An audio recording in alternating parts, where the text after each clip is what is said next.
الحمد لله رب العالمين وأشهد أن لا إله إلا الله وحده لا شريك له وأشهد أن محمدا عبده ورسوله صلى الله عليه وعلى آله وأصحابه أجمعين أما بعد.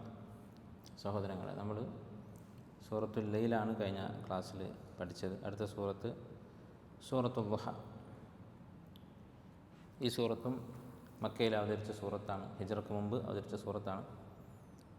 അതുപോലെ തന്നെ ഈ സൂറത്തിലെ ആയത്തുകൾ വായിച്ചു നോക്കിയാൽ, അതിൻ്റെ തഫ്സീർ വായിച്ചാൽ മനസ്സിലാകുന്ന കാര്യം, നബി സല്ലല്ലാഹു അലൈഹി വസല്ലമയെ ആശ്വസിപ്പിക്കുന്നൊരു സൂറത്താണിത്. എന്താണ് കാരണം? ആശ്വസിപ്പിക്കാനുള്ള കാരണം, നബി സല്ലല്ലാഹു അലൈഹി വസല്ലമക്ക് വഹി ഇറങ്ങി തുടങ്ങിയതിന് ശേഷം ആ വഹി നിലക്കുന്ന ഒരു സംഭവം ഉണ്ടായി, ഒരു അനുഭവം ഉണ്ടായി. അത് 2 തവണ സംഭവിച്ചിട്ടുണ്ട്. ആദ്യം നമുക്കറിയാം, സൂറത്തുൽ അലഖ്, ഇഖ്റ ബിസ്മി റബ്ബിക്കല്ലദീ ഖലഖ് എന്ന സൂറത്ത് അവതരിച്ചു. അത് കഴിഞ്ഞ് കുറച്ച് കാലം വഹി നിലച്ചിരുന്നു. അതിനുശേഷം പിന്നീട് രണ്ടാമത് വീണ്ടും വഹി ഇറങ്ങാൻ തുടങ്ങുന്നത് സൂറത്തുൽ മുദ്ദസ്സിർ, യാ അയ്യുഹൽ മുദ്ദസ്സിർ എന്നുള്ള സൂറത്ത് അവതരിച്ചുകൊണ്ടായിരുന്നു. അതിനുശേഷം വീണ്ടും ഇങ്ങനെ വഹി അല്പ ദിവസം നിലക്കുന്ന ഒരു സംഭവം ഉണ്ടായി. ഹദീസുകളിൽ കാണാം ഈ സൂറത്തിൻ്റെ സബബുൻ നുസൂൽ, ഇത് അവതരിക്കാനുള്ള കാരണം. നബി സല്ലല്ലാഹു അലൈഹി വസല്ലമക്ക് ഏതാനും ദിവസങ്ങൾ വഹി നിലക്കുകയുണ്ടായി, വഹി ഇല്ലാത്ത അവസ്ഥയുണ്ടായി. നബി സല്ലല്ലാഹു അലൈഹി വസല്ലമ ഖുർആൻ അവതരിക്കുന്ന അനുസരിച്ച്, ഓരോ സൂറത്തും അവതരിക്കുന്നതിനനുസരിച്ച് ആ സൂറത്ത് ഓതി ഖിയാമുൽ ലൈൽ നമസ്കരിക്കുമായിരുന്നു. ഒരു പക്ഷേ പള്ളിയിലായിരിക്കാം, മസ്ജിദുൽ ഹറാമിലായിരിക്കാം, അല്ലെങ്കിൽ വീട്ടിൽ തന്നെ ഉച്ചത്തിൽ ഓതിക്കൊണ്ടായിരിക്കാം. ഏതായാലും നബി സല്ലല്ലാഹു അലൈഹി വസല്ലമ 2-3 ദിവസമായി ഖിയാമുൽ ലൈൽ നമസ്കരിക്കുന്നില്ല. ഇത് കണ്ട് ചില മുശ്രിക്കുകൾ സംസാരിക്കാൻ തുടങ്ങി.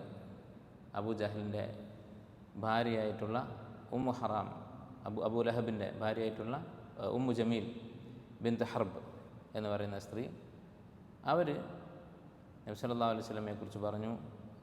നബി സല്ലല്ലാഹു അലൈഹി വസല്ലമയോട് പറഞ്ഞു, മാ അറാ ശൈത്താനക ഇല്ലാ ഖദ് തറകക, നിൻ്റെ അടുത്ത് വരാറുള്ള ശൈത്താൻ നിന്നെ ഉപേക്ഷിച്ചതായിട്ടാണ് എനിക്ക് തോന്നുന്നത്. അപ്പോൾ ജിബ്രീൽ അലൈഹി സ്വലാമിനെയാണ് ഉദ്ദേശിക്കുന്നത്.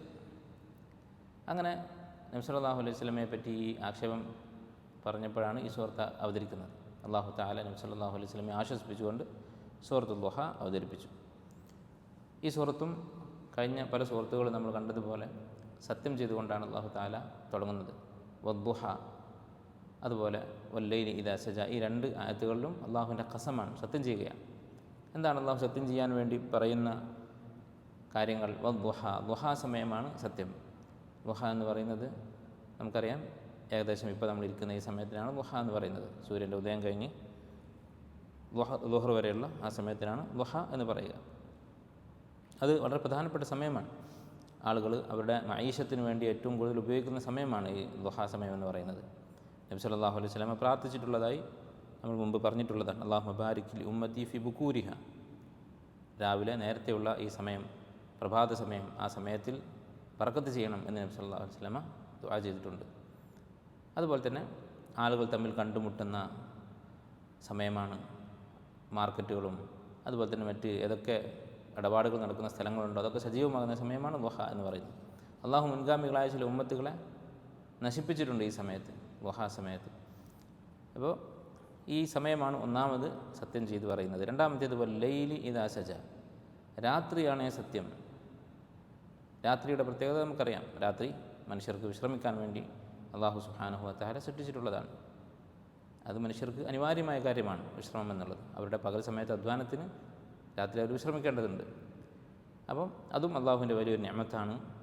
ഖുർആൻ പല സ്ഥലത്തും എടുത്തു പറഞ്ഞിട്ടുള്ള അള്ളാഹുവിൻ്റെ ഒരു ദൃഷ്ടാന്തമാണ്. ഇദാ സജ, സജ എന്ന് പറഞ്ഞാൽ സക്കന എന്നാണ്. അൽ ബഹ്റു അസ്സാജി എന്ന് പറയുക, അടങ്ങി ഒതുങ്ങിയ തിരമാലയില്ലാത്ത കടൽ എന്നർത്ഥത്തിൽ. അപ്പോൾ രാത്രി ശാന്തമാകുമ്പോൾ നമുക്കറിയാം, രാത്രി കുറച്ച് സമയം കഴിഞ്ഞാൽ പൂർണ്ണമായ ശാന്തതയായിരിക്കും. എല്ലാ ജീവജാലങ്ങളും മനുഷ്യനെപ്പോലെ തന്നെ രാത്രി വിശ്രമിക്കും മിക്കവാറും. അങ്ങനെ ശബ്ദവും അതുപോലെ തന്നെയുള്ള ചലനങ്ങളും അടങ്ങി രാത്രി ശാന്തമാകുന്ന സമയമാണ് സത്യം.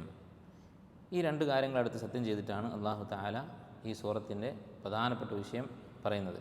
അതാണ് അൽ മുഖ്സമു അലൈഹി. നമ്മൾ പറഞ്ഞു സത്യം ചെയ്ത് പറഞ്ഞു കഴിഞ്ഞാൽ അള്ളാഹു തആല എന്തെങ്കിലും സൃഷ്ടികളെ കൊണ്ട് സത്യം ചെയ്താൽ അതിൻ്റെ ആ വിഷയം എന്താണ് എന്നായിരിക്കും അടുത്ത് പറയുന്നത്. എന്തിനാണ് സത്യം ചെയ്യുന്നത്? സാധാരണ നമ്മൾ സത്യം ചെയ്യുന്ന പോലെ തന്നെ ഈ വിഷയത്തിൽ നമ്മൾ അല്ലാഹി എന്ന് പറഞ്ഞാൽ പിന്നെ ഒരു പ്രസ്താവന പറയും, അള്ളാഹുവാണ് സത്യം എന്ന് പറഞ്ഞ് നിർത്താൻ പറ്റില്ല. എന്താണ് കാര്യം?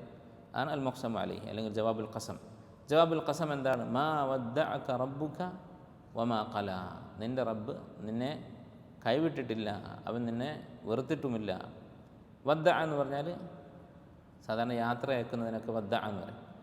നമ്മൾ യാത്ര പോവുകയാണ്, ഇപ്പോൾ നമ്മുടെ കുടുംബത്തെയും സുഹൃത്തുക്കളെയൊക്കെ നമ്മൾ വിട്ടിട്ടാണ് പോകുന്നത്. അവരെ നമ്മൾ ഉപേക്ഷിക്കുന്നതിന് വദ്ദഅ എന്ന് പറയും. വദ്ദഅതു അഹ്ലി, ഞാൻ എൻ്റെ കുടുംബത്തെ ഉപേക്ഷിച്ചു, എന്നിട്ട് യാത്ര പോയി. അപ്പോൾ യാത്ര പോകുന്നവൻ ബാക്കി വെച്ച് പോകുന്നതിനാണ് വദ്ദഅ എന്ന് പറയുക. അങ്ങനെ അല്ലാഹു തആല താങ്കളെ ഉപേക്ഷിച്ചിട്ടില്ല. വമാ ഖല, വെറുത്തിട്ടുമില്ല. അപ്പോൾ ഇവിടെ ഉപേക്ഷിക്കുക എന്ന് പറയുന്നതും വെറുക്കുക എന്ന് പറയുന്നതും ഏകദേശം ഒരാശയം തന്നെയല്ലേ? പ്രത്യേകിച്ച് ആവർത്തിക്കാൻ കാരണം എന്താണ്? വിശുദ്ധ ഖുർആൻ്റെ അനാവശ്യമായിട്ടൊരു കാര്യവും ആവർത്തിക്കുകയില്ല. എന്താണ് കാരണം? വദ്ദഅ എന്ന് പറഞ്ഞാൽ നമ്മളൊരാളെ വെറുത്തിട്ട് ഉപേക്ഷിക്കുന്നതല്ല. നമ്മൾ യാത്ര പോവുകയാണ്, നമ്മുടെ വേണ്ടപ്പെട്ട ആളുകളെയാണ് നമ്മൾ ഉപേക്ഷിക്കുന്നത്. ഉപേക്ഷ എന്ന് പറയുന്നത് ശരീരം കൊണ്ട് മാത്രമാണ്. കല എന്ന് പറഞ്ഞാലോ വെറുപ്പാണ്. വെറുപ്പുള്ള ആളുകൾ ചിലപ്പോൾ നമുക്ക് ഉപേക്ഷിക്കാൻ സാധിച്ചോണമെന്നില്ല, അവരുമായിട്ട് സഹവസിക്കേണ്ടി വരും. വെറുക്കുന്ന ആളുകളുടെ അടുത്ത് ജീവിക്കേണ്ട അവസ്ഥ നമുക്കുണ്ടാവും. അപ്പോൾ ഇത് രണ്ടും ഒരേ ആശയമല്ല. വെറുത്തുകൊണ്ടോ വെറുക്കാതെയോ ഒരാളെ നമ്മൾ ഉപേക്ഷിക്കാം, ഉപേക്ഷിച്ചുകൊണ്ടോ ഉപേക്ഷിക്കാതെയോ ഒരാളെ വെറുക്കുകയും ചെയ്യാം. അപ്പോൾ ഈ രണ്ട് രൂപത്തിലും അല്ലാഹു തആല താങ്കളോട് പെരുമാറിയിട്ടില്ല. ഈ വഹി നൽകാനുള്ള കാരണം ഇത് രണ്ടുമല്ല. അല്ലാഹു താങ്കൾ വെറുത്തത് കൊണ്ടുമല്ല, അതുപോലെ തന്നെ അല്ലാഹു താങ്കളെ പരിപൂർണമായി ഉപേക്ഷിച്ചിട്ടുമില്ല, വഹി നിർത്തിവെച്ചിട്ടുമില്ല എന്നാണ് അല്ലാഹു സുബ്ഹാനഹു വ തആല പറയുന്നത്. അപ്പോൾ കല എന്നുള്ള വാക്ക് അതിൻ്റെ അർത്ഥം അബ്ഗള, വെറുത്തു എന്നാണ്. അത് അറബിയിൽ സാധാരണ പ്രയോഗത്തിലുള്ള വാക്കല്ല, നമ്മൾ മുമ്പ് പറഞ്ഞതാണ്, ഗരീബായിട്ടുള്ള ഒരു വാക്കാണ്. ഇത്തരം വാക്കുകൾ വരുമ്പോൾ ശ്രദ്ധിക്കണം. കാരണം ഉറപ്പായിട്ടും സൂറത്തുൽ ദുഹാ നമ്മൾ അടുത്ത പ്രാവശ്യം ഓതുമ്പോൾ നമുക്ക് സംശയം തോന്നുന്ന വാക്കുകൾ ഇതായിരിക്കും. ഈ സജ, കല എന്നുള്ള വാക്കുകളൊക്കെ ആയിരിക്കും. അപ്പോൾ അതൊക്കെ ഒന്ന് ഓർത്ത് വെക്കുകയോ എഴുതി വെക്കുകയോ ഒക്കെ ചെയ്താൽ അത് നമുക്ക് പിന്നീട് ഉപകാരപ്പെടും. അപ്പോൾ അല്ലാഹു തആല നബി സല്ലല്ലാഹു അലൈഹി വസല്ലമയെ ആശ്വസിപ്പിക്കുകയാണ്, താങ്കളെ അല്ലാഹു വെറുത്തിട്ടില്ല, ഉപേക്ഷിച്ചിട്ടുമില്ല. ഇവിടെ വളരെ സൂക്ഷ്മമായ ചില സാഹിത്യ ഭംഗി കാണാൻ സാധിക്കും. നമുക്ക് നിങ്ങൾ മാ വദ്ദഅക, ഉപേക്ഷിക്കുക എന്ന് പറഞ്ഞപ്പോൾ വദ്ദഅക എന്ന് പറഞ്ഞു, കാഫ് അവിടെ ഉപയോഗിച്ചിട്ടുണ്ട്, മഫ്ഊൽ ബിഹി ഉണ്ട്. ഖല എന്ന് പറഞ്ഞപ്പോൾ ആ കാഫില്ല. വമാ ഖലാക എന്നാണ് ശരിക്കും പറയേണ്ടത് ആദ്യം പറഞ്ഞതുപോലെയാണെങ്കിൽ, പക്ഷെ അത് പറഞ്ഞിട്ടില്ല. എന്താണ് കാരണം? ചില മുഫസ്സിരിങ്ങൾ പറഞ്ഞത് കാണാം, ഏതൊരാൾക്കും നോക്കിയാൽ കാണാവുന്നതാണ്, ആയത്തിൻ്റെ അവസാനം ഒരുപോലെയാകാൻ വേണ്ടി, വദ്ദുഹാ വല്ലൈലി ഇദാ സജ മാ വദ്ദഅക റബ്ബുക വമാ ഖല, ഒരേ പ്രാസം വരാൻ വേണ്ടിയിട്ടാണ്. എന്നാൽ അത് മാത്രമല്ല ഉദ്ദേശം എന്ന് ചില മുഫസ്സിരിങ്ങൾ വിശദീകരിച്ചത് കാണാം. എന്താണത്? വദ്ദഅ എന്ന് പറഞ്ഞാൽ അതിൽ മോശമായ അർത്ഥമൊന്നുമില്ല. ഒരാൾ തൻ്റെ വളരെ വേണ്ടപ്പെട്ട ആളുകളെ ഉപേക്ഷിക്കുന്നതിനും വദ്ദഅ എന്ന് പറയും. യാത്രയാക്കി, യാത്ര പോകുന്ന സമയത്ത് പിരിഞ്ഞുപോയി. അങ്ങനെ പിരിഞ്ഞു പോവുക എന്നുള്ളത് അവരെ വെറുത്തിട്ടല്ല, അവർ നമുക്ക് വേണ്ടപ്പെട്ട ആളുകളായിരിക്കും. അപ്പോൾ അവിടെ നബി സല്ലല്ലാഹു അലൈഹി വസല്ലമയുടെ നബി സല്ലല്ലാഹു അലൈഹി വസല്ലമയെ ഉദ്ദേശിച്ചു കൊണ്ടുള്ള സർവ്വനാമം കാഫ് എന്നുള്ള ആ ദമീർ ഉപയോഗിച്ചു, മാ വദ്ദഅക. എന്നാൽ ഖല എന്ന് പറയുന്നത് വെറുത്തു എന്നാണ്. വെറുത്തു എന്നുള്ള വാക്കിൻ്റെ കൂടെ നബി സല്ലല്ലാഹു അലൈഹി വസല്ലമയുടെ പേര് സൂചിപ്പിക്കുന്ന ഒരു ദമീർ അല്ലാഹു ഉപയോഗിച്ചില്ല, എന്നെ വെറുത്തിട്ടില്ല എന്ന്. അതിൽ യാതൊരു കുറ്റവുമില്ലെങ്കിലും അങ്ങനെ പറയുന്നത് കൊണ്ട് നബി സല്ലല്ലാഹു അലൈഹി വസല്ലമയെ കുറ്റപ്പെടുത്തുന്നതൊന്നുമല്ല പ്രയോഗം, വെറുത്തിട്ടില്ല എന്നാണ് പറയുന്നത്. എന്നിട്ട് പോലും അങ്ങനെ നിഷേധിക്കാൻ വേണ്ടി പോലും വെറുപ്പ് എന്നുള്ള വാക്കിൻ്റെ കൂടെ നബി സല്ലല്ലാഹു അലൈഹി വസല്ലമയുടെ പേര് അല്ലാഹു തആല ഉപയോഗിക്കാതെ ഒഴിവാക്കിയതാണ് എന്ന് ചില മുഫസ്സിരിങ്ങൾ പറഞ്ഞത് കാണാം. അതിനു മുമ്പായി നമ്മളൊരു കാര്യം വിട്ടുപോയി. ഈ രണ്ട് സൃഷ്ടികളും ദുഹയും ലൈലും, ദുഹാ സമയവും അതുപോലെ രാത്രി സമയവും, ഇതുകൊണ്ട് സത്യം ചെയ്യാനുള്ള കാരണം എന്താണ്? ഇതും ഈ ജവാബുൽ ഖസമും സത്യം ചെയ്തിട്ട് പിന്നീട് പറയുന്ന പ്രസ്താവനയും നമ്മുടെ വിഷയവും തമ്മിലുള്ള ബന്ധം എന്താണ്? നമ്മൾ മുമ്പ് പറഞ്ഞിട്ടുണ്ട്, അല്ലാഹു സത്യം ചെയ്യുന്ന ആ സൃഷ്ടികൾക്ക് പറയുന്ന വിഷയവുമായൊരു ബന്ധമുണ്ടാകും. എന്താണ് ബന്ധം? പല പണ്ഡിതന്മാരും പല രീതിയിൽ വിശദീകരിച്ചത് കാണാം. ഇമാം ഇബ്നുൽ ഖയ്യിം റഹിമഹുല്ലാഹ് അദ്ദേഹത്തിൻ്റെ അത്തിബിയാൻ ഫി അഖ്സാമിൽ ഖുർആൻ എന്ന് പറയുന്ന കിതാബിൽ വിശുദ്ധ ഖുർആനിലെ സത്യം ചെയ്യലിനെ കുറിച്ചുള്ള, അല്ലാഹു തആല സത്യം ചെയ്യുന്ന ആയത്തുകളെക്കുറിച്ച് വിശദീകരിച്ചിട്ടുള്ള കിതാബാണ്. അതിൽ അദ്ദേഹം പറയുന്നത് ളുഹ എന്ന് പറഞ്ഞാൽ വെളിച്ചമുള്ള സമയം, രാത്രിയാണ് ലൈൽ. അപ്പോൾ രാത്രി എത്ര ഇരുട്ട് പിടിച്ചാലും പിന്നീട് ഒരു വെളിച്ചം വരാനുണ്ട്, ഒരു ളുഹ സമയം വരാനുണ്ട് പിറ്റേ ദിവസം. അതുപോലെ ഈ വഹി നിലച്ച സന്ദർഭം, ഈ ഇടവേള, അത് കഴിഞ്ഞിട്ട് വീണ്ടും വഹി ഇറങ്ങാനുണ്ട് എന്ന സൂചനയാണ് എന്നാണ് ഇബ്നുൽ ഖയ്യിം റഹിമഹുല്ലാഹ് പറയുന്നത്. എന്നാൽ അദ്വാഉൽ ബയാൻ എന്ന് പറയുന്ന തഫ്സീറിൽ ഇമാം മുഹമ്മദ് അൽ അമീൻ അശ്ശഖീതി റഹിമഹുല്ലാഹ് അദ്ദേഹം രചിച്ചിട്ടുള്ള അദ്വാഉൽ ബയാൻ എന്ന തഫ്സീറിൽ അതിൻ്റെ അവസാന ഭാഗം എഴുതിയിട്ടുള്ളത് അദ്ദേഹത്തിൻ്റെ ശിഷ്യന്മാരാണ്. അതുകൊണ്ട് അദ്ദേഹത്തിൻ്റെ വാക്കല്ല, പക്ഷേ അദ്ദേഹത്തിൻ്റെ ദർസുകളിൽ നിന്ന് കിട്ടിയ കാര്യങ്ങളാണ് അവർ അവസാനത്തിൽ എഴുതി വെച്ചിട്ടുള്ളത്. ആത്തിയ മുഹമ്മദ് സാലിം എന്ന് പറയുന്ന അദ്ദേഹത്തിൻ്റെ ശിഷ്യനാണ് അത് പൂർത്തീകരിച്ചിട്ടുള്ളത്. അദ്ദേഹം ആ തഫ്സീറിൽ പറയുന്നത് മറ്റൊരു കാരണമാണ്. എന്താണ്? ളുഹ എന്ന് പറഞ്ഞാൽ പകൽ. നമ്മൾ മുമ്പ് പറഞ്ഞതാണ്, പകലിന് മുഴുവൻ ളുഹ എന്ന് പറയും, കാരണം വെളിച്ചമുള്ള സമയമാണ് പകൽ. ലൈൽ എന്ന് പറഞ്ഞാൽ രാത്രി. അപ്പോൾ രാത്രിയും പകലും ഒരു സമയവും അള്ളാഹു താങ്കളെ ഉപേക്ഷിച്ചിട്ടില്ല. അള്ളാഹുവിൻ്റെ സഹായവും അള്ളാഹുവിൻ്റെ സാമീപ്യവും അള്ളാഹുവിൻ്റെ സ്നേഹവും ഒക്കെ താങ്കൾക്ക് എല്ലായ്പ്പോഴും ഉണ്ട്. രാത്രിയും പകലും എന്ന് പറഞ്ഞാൽ സമയം മുഴുവനായല്ലോ. അതുപോലെ എല്ലാ സമയത്തും അള്ളാഹു താങ്കളുടെ കൂടെ ഉണ്ട് എന്നാണ്, ആ ഒരു സൂചനയാണ് ഈ സത്യം ചെയ്യലുള്ളത് എന്നാണ് ഈ തഫ്സീറിൽ കാണുന്നത്. രണ്ടായാലും അത് ശരിയാണ്. മാ വദ്ദഅക റബ്ബുക വമാ ഖല, അള്ളാഹു താങ്കൾ ഉപേക്ഷിച്ചിട്ടില്ല. അപ്പോൾ നബി സല്ലല്ലാഹു അലൈഹി വസല്ലമയുടെ സീറ, ജീവചരിത്രം നമ്മൾ നോക്കിയാൽ അതിൽ ഈ പറയുന്ന ആയത്തിൻ്റെ വിശദീകരണം നമുക്ക് കാണാൻ സാധിക്കും.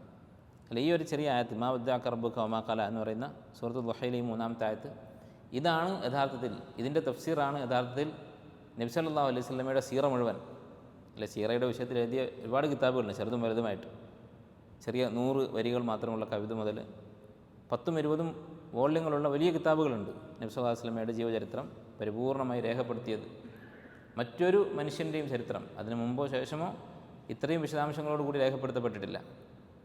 ഇത്രയും രഹസ്യവും പരസ്യവും രേഖപ്പെടുത്തിയ ഒരു ജീവചരിത്രം വേറൊരാൾക്കുമില്ല. അങ്ങനെയുള്ള ഈ വിശാലമായ സീറത്തുൻ നബി സല്ലല്ലാഹു അലൈഹി വസല്ലം, ഇത് മുഴുവനും ഈ ഒരു ആയത്തിൽ അള്ളാഹു തആല ചുരുക്കി പറഞ്ഞതാണ് എന്ന് നമുക്ക് മനസ്സിലാകും സീറ പഠിച്ചാൽ. സാന്ദർഭികമായിട്ട് സൂചിപ്പിക്കാവുന്ന ഒരു കാര്യം, നബി സല്ലല്ലാഹു അലൈഹി വസല്ലമയുടെ സീറയുടെ ജീവചരിത്രത്തിൻ്റെ ഏറ്റവും പ്രധാനപ്പെട്ട സ്രോതസ്സാണ് വിശുദ്ധ ഖുർആൻ. അല്ലേ, നബി സല്ലല്ലാഹു അലൈഹി വസല്ലമയുടെ സീറ പഠിക്കാൻ ഏറ്റവും സഹായിക്കുന്ന സംഗതിയാണ് തഫ്സീർ പഠിക്കുക എന്നുള്ളത്. കാരണം ഖുർആനിൽ തന്നെ ധാരാളം കാര്യങ്ങൾ നബി സല്ലല്ലാഹു അലൈഹി വസല്ലമയുടെ ജീവിതത്തിൽ നടന്ന കാര്യങ്ങൾ പറഞ്ഞിട്ടുണ്ട്. അല്ലെ, നബി സല്ലല്ലാഹു അലൈഹി വസല്ലമയുടെ ജനനത്തെക്കുറിച്ച് എവിടെയാണ് പറഞ്ഞിട്ടുള്ളത്? ജനനത്തെക്കുറിച്ച് സൂറത്തുൽ ഫീൽ, അലം തറ കൈഫ ഫഅല റബ്ബുക ബി അസ്ഹാബിൽ ഫീൽ. ഈ ആനയുടെ സംഭവം എന്ന് പറയുന്നത് അത് നബി സല്ലല്ലാഹു അലൈഹി വസല്ലമയുടെ ജനനത്തിന് തൊട്ട് മുമ്പ് നടന്നതാണ്. ചില പണ്ഡിതന്മാരുടെ, ചരിത്രകാരന്മാരുടെ അഭിപ്രായത്തിൽ ആ വർഷമാണ് നബി സല്ലല്ലാഹു അലൈഹി വസല്ലമയുടെ ജനനം നടന്നിട്ടുള്ളത്. മറ്റു ചിലർ അതിൻ്റെ തൊട്ടുടനെ എന്നൊക്കെ പറഞ്ഞത് കാണാം. അപ്പോൾ നബി സല്ലല്ലാഹു അലൈഹി വസല്ലമയുടെ ജനനത്തെക്കുറിച്ച് പറഞ്ഞിട്ടുണ്ട്, ബാല്യകാലത്തെക്കുറിച്ച് പറഞ്ഞിട്ടുണ്ട്. അലം യജിദ്ക യതീമൻ ഫആവ, നമ്മളിനി വായിക്കും, യതീമായിട്ടാണ് നബി സല്ലല്ലാഹു അലൈഹി വസല്ലം വളർന്നത് എന്ന് ഖുർആനിൽ പറഞ്ഞിട്ടുണ്ട്. അങ്ങനെ ഓരോ സംഭവങ്ങളും നബി സല്ലല്ലാഹു അലൈഹി വസല്ലമയുടെ ഹിജ്റയെക്കുറിച്ച് പറഞ്ഞിട്ടുണ്ട്. സാനി യസ്നൈൻ ഇദ്ഹുമാ ഫിൽ ഗാർ, ഹിജ്റയുടെ ആ യാത്രയിൽ അവർ ഗുഹയിൽ ഒളിച്ചിരുന്ന സംഭവം പറഞ്ഞിട്ടുണ്ട്. അതുപോലെ ഹിജ്റ കഴിഞ്ഞ് മദീനത്തെത്തി അവിടെ നടന്ന യുദ്ധങ്ങൾ ഓരോന്നും, അറിയപ്പെട്ട പ്രശസ്തമായ യുദ്ധങ്ങൾ ഓരോന്നും, ബദർ യുദ്ധത്തെക്കുറിച്ച് പറഞ്ഞിട്ടുണ്ട്, ഉഹദ് യുദ്ധത്തെക്കുറിച്ച് പറഞ്ഞിട്ടുണ്ട്. അതുപോലെ തന്നെ ഖൈബറിൽ യഹൂദികളുമായി നടന്ന യുദ്ധത്തെക്കുറിച്ച് പറഞ്ഞിട്ടുണ്ട്. മദീനയിലെ മുനാഫിക്കുകളെക്കുറിച്ച് പറഞ്ഞിട്ടുണ്ട്. മക്ക ഫത്ഹിനെക്കുറിച്ച് പറഞ്ഞിട്ടുണ്ട്. നബി സല്ലല്ലാഹു അലൈഹി വസല്ലമയുടെ വഫാത്തിനെക്കുറിച്ച് പറഞ്ഞിട്ടുണ്ട്. ഇദാ ജാഅ നസ്റുല്ലാഹി വൽ ഫത്ഹ് എന്നുള്ള സൂറത്ത് നബി സല്ലല്ലാഹു അലൈഹി വസല്ലമയുടെ വഫാത്തിനെക്കുറിച്ചാണ്. അപ്പോൾ നബി സല്ലല്ലാഹു അലൈഹി വസല്ലമയുടെ ജനനം മുതൽ മരണം വരെയുള്ള പ്രധാനപ്പെട്ട സംഭവങ്ങളൊക്കെ ഖുർആനിൽ തന്നെ കാണാം. പക്ഷേ തഫ്സീർ പഠിക്കണമെന്ന് മാത്രം.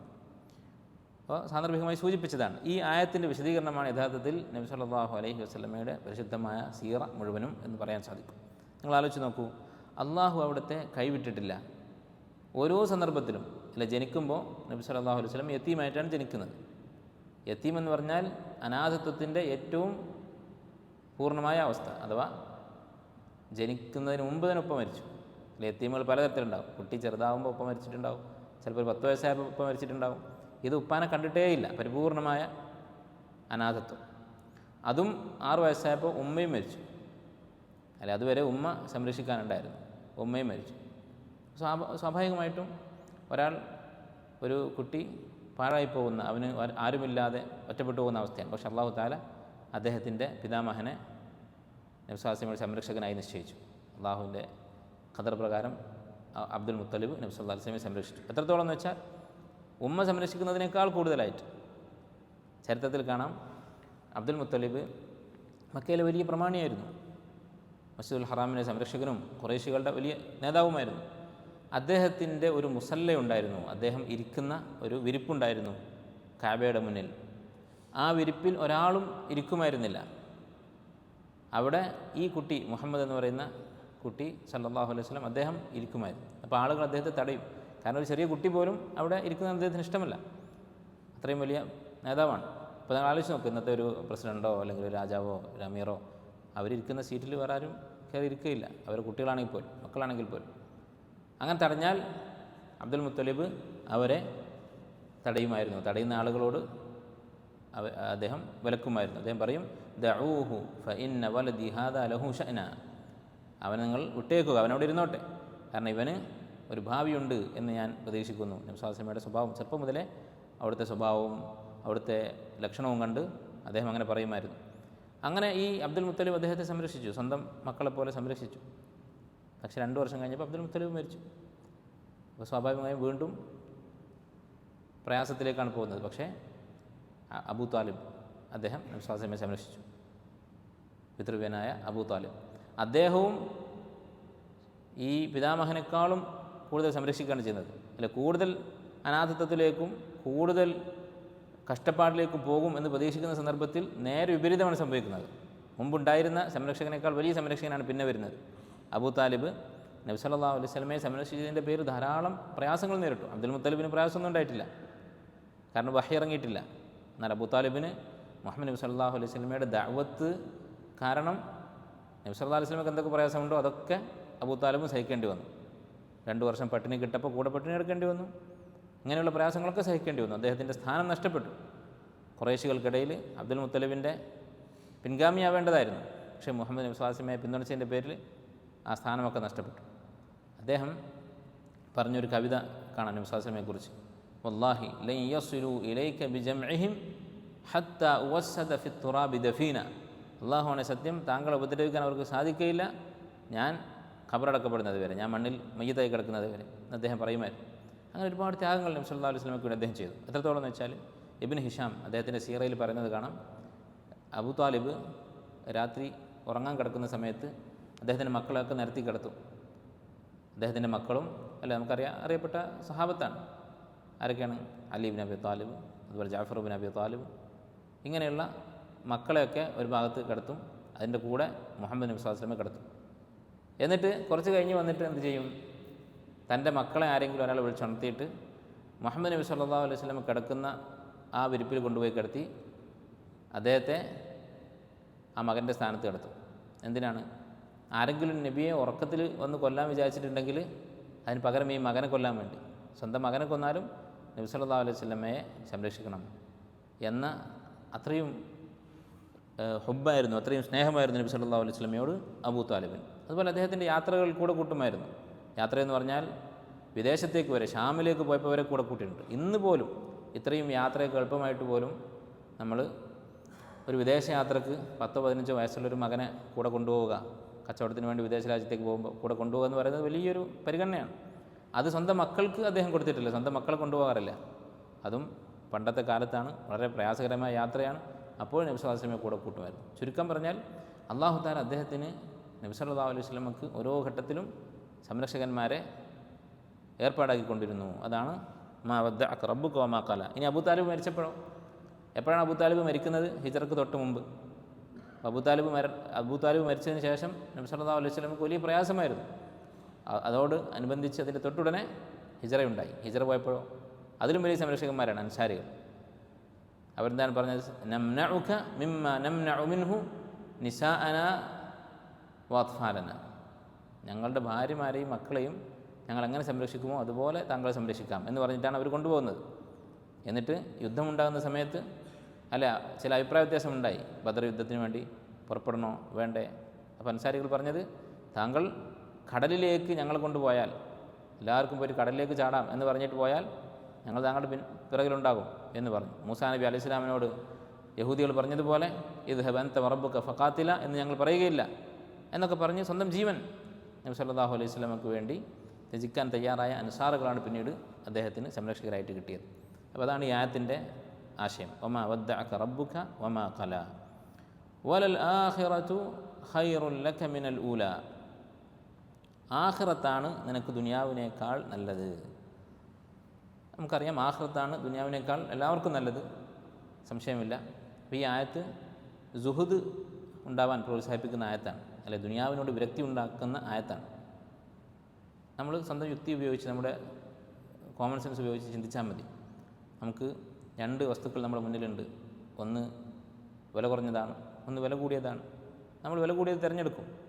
അതാണ് കച്ചവടം ചെയ്യുന്നതിൻ്റെ അടിസ്ഥാനം, അല്ലേ? ചെറിയൊരു വില വ്യത്യാസമുണ്ടെങ്കിൽ നമ്മൾ അത് അന്വേഷിച്ച് പോകും, അല്ലേ? ചിലപ്പോൾ കുറേ ദൂരം ഒരു സ്ഥലത്ത് ഒരു വസ്തു ഒരു 10 രൂപ കുറവുണ്ട് എന്ന് കേട്ടാൽ നമ്മൾ അവിടെ പോകും. ചിലപ്പോൾ ആ 10 രൂപയേക്കാൾ കൂടുതൽ ചിലവ് സഹിച്ചിട്ടായിരിക്കും അങ്ങോട്ട് പോകുന്നത്. എന്നാലും കൂടുതൽ ലാഭത്തിൽ കിട്ടുന്നത് അത് സ്വന്തമാക്കണം എന്നതാണ് മനുഷ്യൻ്റെ ഒരു വികാരം. അങ്ങനെയാണെങ്കിൽ ഒരു നിലക്കും ദുനിയാവുമായി താരതമ്യം ചെയ്യാൻ പറ്റാത്തതാണ് ആഖിറത്ത് എന്ന് പറയുന്നത്. മൗദിഉ സൗത്തിൻ ഫിൽ ജന്നതി, സ്വർഗത്തിൽ ഒരു ചാട്ടവാർ വെക്കാവുന്ന സ്ഥലം, ഒരു മുഴം ഇത്രയും സ്ഥലം സ്വർഗത്തിൽ കിട്ടുക എന്നുള്ളത് ഖൈറും മിന ദുനിയാ മാ ഫിഹാ, ഈ ദുനിയാവിലുള്ള എല്ലാ വസ്തുക്കളെക്കാളും എല്ലാ സുഖങ്ങളെക്കാളും എല്ലാ സമ്പത്തിനേക്കാളും ഖൈറാകുന്നു എന്നാണ് നബി സല്ലല്ലാഹു അലൈഹി വസല്ലം പറഞ്ഞത്. അതുപോലെ ധാരാളം ഹദീസുകൾ, ദുനിയാവിൻ്റെ നിസ്സാരത കാണിക്കുന്ന ഹദീസുകൾ കാണാം. അപ്പോൾ അല്ലാഹു തആല നബി സല്ലല്ലാഹു അലൈഹി വസല്ലമയോട് പ്രത്യേകിച്ച് ഓർമ്മിപ്പിക്കുകയാണ്, വലൽ ആഖിറത്തു ഖൈറുൽ ലക മിനൽ ഊലാ, താങ്കൾക്ക് ഈ ദുനിയാവിനേക്കാൾ, ഈ നശിച്ചു പോകുന്ന ദുനിയാവിനേക്കാൾ നല്ലത് ആഖിറത്താകുന്നു. ഈ ഉപദേശം നബി സല്ലല്ലാഹു അലൈഹി വസല്ലമ അങ്ങേയറ്റം സ്വീകരിക്കുകയും ചെയ്തു. ഒരിക്കൽ നബി സല്ലല്ലാഹു അലൈഹി വസല്ലമ കിടന്നുറങ്ങുകയാണ്. ഹദീസ് ഇമാം അഹ്മദ് റഹിമഹുല്ലാഹ് ഉദ്ധരിച്ചിട്ടുള്ള, തിർമിദിയൊക്കെ ഉദ്ധരിച്ചിട്ടുള്ള ഹദീസിൽ കാണാം. നബി സല്ലല്ലാഹു അലൈഹി വസല്ലമ കിടന്നുറങ്ങുകയാണ്. ഒരു പായയിലാണ് കിടക്കുന്നത്. ഹസീർ എന്ന് പറഞ്ഞാൽ പായ, ഈത്തപ്പനയുടെ ഓല കൊണ്ടൊക്കെ മടഞ്ഞുണ്ടാക്കിയ ഒരു പായയിലാണ് കിടക്കുന്നത്. അങ്ങനെ എഴുന്നേറ്റപ്പോൾ പുറത്ത് അതിൻ്റെ അടയാളമുണ്ട്, ഈ പായയുടെ വരകൾ വീണിട്ടുണ്ട്. അത് കണ്ട് സഹാബത്ത് ചോദിച്ചു, അലാ നത്തഖിദു ലക വിതാഅൻ, ഒരു വിരിപ്പ്, കുറച്ച് മിനുസമുള്ള ഒരു വിരിപ്പ് കൊണ്ടുവന്ന് തരട്ടെ എന്ന് ചോദിച്ചു. സല്ലല്ലാഹു അലൈഹി വസല്ലം പറഞ്ഞു, മാലി വലിദ് ദുനിയ, ഞാനും ഈ ദുനിയാവും തമ്മിൽ എന്താണ് ബന്ധം? ഇന്നമാ അന ഖറാകിബിൻ ഇസ്തദല്ല തഹ്ത ഷജറ, ഒരു യാത്രക്കാരനെ പോലെയാണ് ഞാൻ. യാത്ര പോകുന്നതിൻ്റെ ഇടയ്ക്ക് ക്ഷീണിച്ചപ്പോൾ ഒരു മരത്തിൻ്റെ ചുവട്ടിൽ വിശ്രമിച്ചു. അങ്ങനെ വിശ്രമിച്ച് സുമ്മ ഖാമ വതറകഹ, വിശ്രമം കഴിഞ്ഞപ്പോൾ ആ മരം ഉപേക്ഷിച്ച് പോയി. അത്രയേ ഉള്ളൂ എനിക്ക് ദുനിയാവുമായിട്ടുള്ള ബന്ധം എന്നാണ് നബി സല്ലല്ലാഹു അലൈഹി വസല്ലം പറഞ്ഞത്. ഇത് ജീവിതത്തിൻ്റെ അവസാനം വരെ തുടർന്നയാളാണ് റസൂലുള്ളാഹി സ്വല്ലല്ലാഹു അലൈഹി വസല്ലം. വഫാത്താകുന്ന സമയത്ത് ഹദീസിൽ കാണാൻ നബി സല്ലല്ലാഹു അലൈഹി വസല്ലം ആ മരണക്കിടക്കയിൽ വെച്ച് സഹാബത്തിനോട് പറഞ്ഞു, ഇന്ന അബ്ദൻ, തീർച്ചയായും ഒരു അടിമ, ഖയ്യറഹുല്ലാഹു ബൈന ദുനിയ വസീനതിഹാ വബൈന മാ ഇൻദഹു, അല്ലാഹു തആല ആ അടിമക്ക് 2 ഓപ്ഷൻ കൊടുത്തു, 2 അവസരങ്ങൾ കൊടുത്തു. ഒന്നുകിൽ ദുനിയാവും അതിൻ്റെ സുഖങ്ങളും, അല്ലെങ്കിൽ അള്ളാഹുവിൻ്റെ അടുക്കലുള്ളത് അഥവാ സ്വർഗം. ഇതിലേത് വേണം എന്ന് അല്ലാഹു തആല ചോദിച്ചു. ഫഖ്താറ മാ ഇൻദഹു, അപ്പോൾ അടിമ അള്ളാഹുവിൻ്റെ അടുക്കലുള്ളത് തിരഞ്ഞെടുത്തു. നബി സല്ലല്ലാഹു അലൈഹി വസല്ലം അള്ളാഹു അവസരം കൊടുത്താണ്, വെറും വാക്ക് പറയല്ല. ഖിയാമത്ത് നാൾ വരെ വേണമെങ്കിൽ ജീവിക്കാം, ലോകാവസാനം വരെ ജീവിക്കാം ദുനിയാവിലെല്ലാ സുഖങ്ങളോടും കൂടി. അല്ലെങ്കിൽ ഉടനെ തന്നെ ബർസഖിലേക്ക്, അള്ളാഹു ഒരുക്കി വെച്ചിട്ടുള്ള സ്വർഗീയ സുഖങ്ങൾ ബർസഖിൽ തുടങ്ങുകയാണ്, അള്ളാഹുവിൻ്റെ അടുക്കലേക്ക് പോകാം. മരണം നബി സല്ലല്ലാഹു അലൈഹി വസല്ലം തിരഞ്ഞെടുത്തതാണ്. അപ്പോൾ ദുനിയാവ് എന്ന് പറയുന്നത് നബി സല്ലല്ലാഹു അലൈഹി വസല്ലം വളരെ നിസ്സാരമായി കണ്ടിട്ടുള്ളതാണ്. സാന്ദർഭികമായി മറക്കാതിരിക്കാൻ വേണ്ടി നിങ്ങൾക്കറിയുന്നൊരു കാര്യം തന്നെയാണ് ഓർമ്മിപ്പിക്കേണ്ടത്. എന്താണ് സുഹൃദ് എന്ന് പറഞ്ഞാൽ?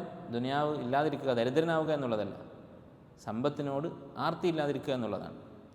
4 കാര്യങ്ങൾ ഇല്ലാതിരിക്കുക എന്നുള്ളതാണ് സുഹൃദ് എന്ന് പറയുന്നത്. ദുനിയാവിനോടുള്ള വിരക്തി എന്ന് പറയുമ്പോൾ 4 കാര്യങ്ങളോടുള്ള വിരക്തിയാണ് ഉദ്ദേശിക്കുന്നത്. 4 കാര്യങ്ങൾ മനസ്സിലുണ്ടാകരുത്. 1 ഹറാമുകൾ, 2 മക്രൂഹായ കാര്യങ്ങൾ, 3 മുഷ്തബിഹായിട്ടുള്ള കാര്യങ്ങൾ, ഹലാലോ ഹറാമോ എന്നറിയാത്ത കാര്യങ്ങൾ, 4 ഫുദൂലുൽ മുബാഹാത്ത്, ഹലാലുകൾ ആവശ്യമില്ലാതെ അധികരിപ്പിക്കുക. വയറ് നിറയെ ഭക്ഷണം കഴിച്ച് വിശപ്പ് മാറി പിന്നെയും വെറുതെ തിന്നുകൊണ്ടിരിക്കുക. അതുപോലെ തന്നെ അനാവശ്യമായി സമ്പത്ത് ചെലവഴിക്കുക, ഹലാലുകളിലുള്ള അമിതമായ ആർത്തി. അതാണ് നബി സല്ലല്ലാഹു അലൈഹി വസല്ലം ഇവിടെ കാണിച്ചത്. കിടന്നുറങ്ങിയപ്പോൾ ഒരു വിരിപ്പ് പോലും നബി സല്ലല്ലാഹു അലൈഹി വസല്ലം വേണ്ട. ഇതിൻ്റെ അർത്ഥം എന്തല്ല? സമ്പത്ത് കയ്യിലുണ്ടാകാൻ പാടില്ല എന്നല്ല. സമ്പത്ത് കയ്യിലുണ്ടെങ്കിലും ഒരാൾക്ക് ഇങ്ങനെ ജീവിക്കാം.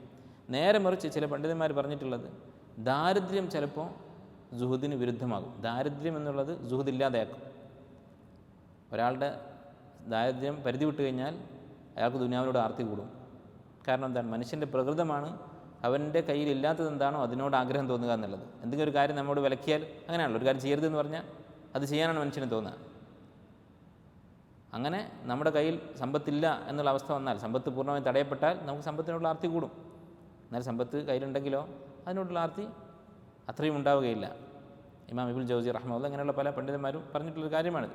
അപ്പോൾ സമ്പാദിക്കരുത് എന്നല്ല, സമ്പാദിക്കേണ്ട എന്നല്ല, നേരെ മറിച്ച് മനസ്സിൽ ഇതിനോട് ആർത്തി ഉണ്ടാകരുത്, ദുനിയാവിനോട് ആർത്തി ഉണ്ടാകരുത്. ഇങ്ങനെ ആർത്തി ഇല്ലാതെ സമ്പാദിക്കുന്നവനും ആർത്തിയോട് സമ്പാദിക്കുന്നവനും തമ്മിൽ വേർതിരിച്ചറിയപ്പോഴാണ് പല സന്ദർഭങ്ങൾ വേർതിരിച്ചറിയാൻ പറ്റും. ഒന്ന് ചിലവഴിക്കുന്നത് കണ്ടാൽ മനസ്സിലാകും അല്ലെ, ആവശ്യക്കാർക്ക് ചിലവഴിക്കാൻ പിശുക്കും ആർത്തിയോടെ സമ്പാദിക്കുന്നവൻ.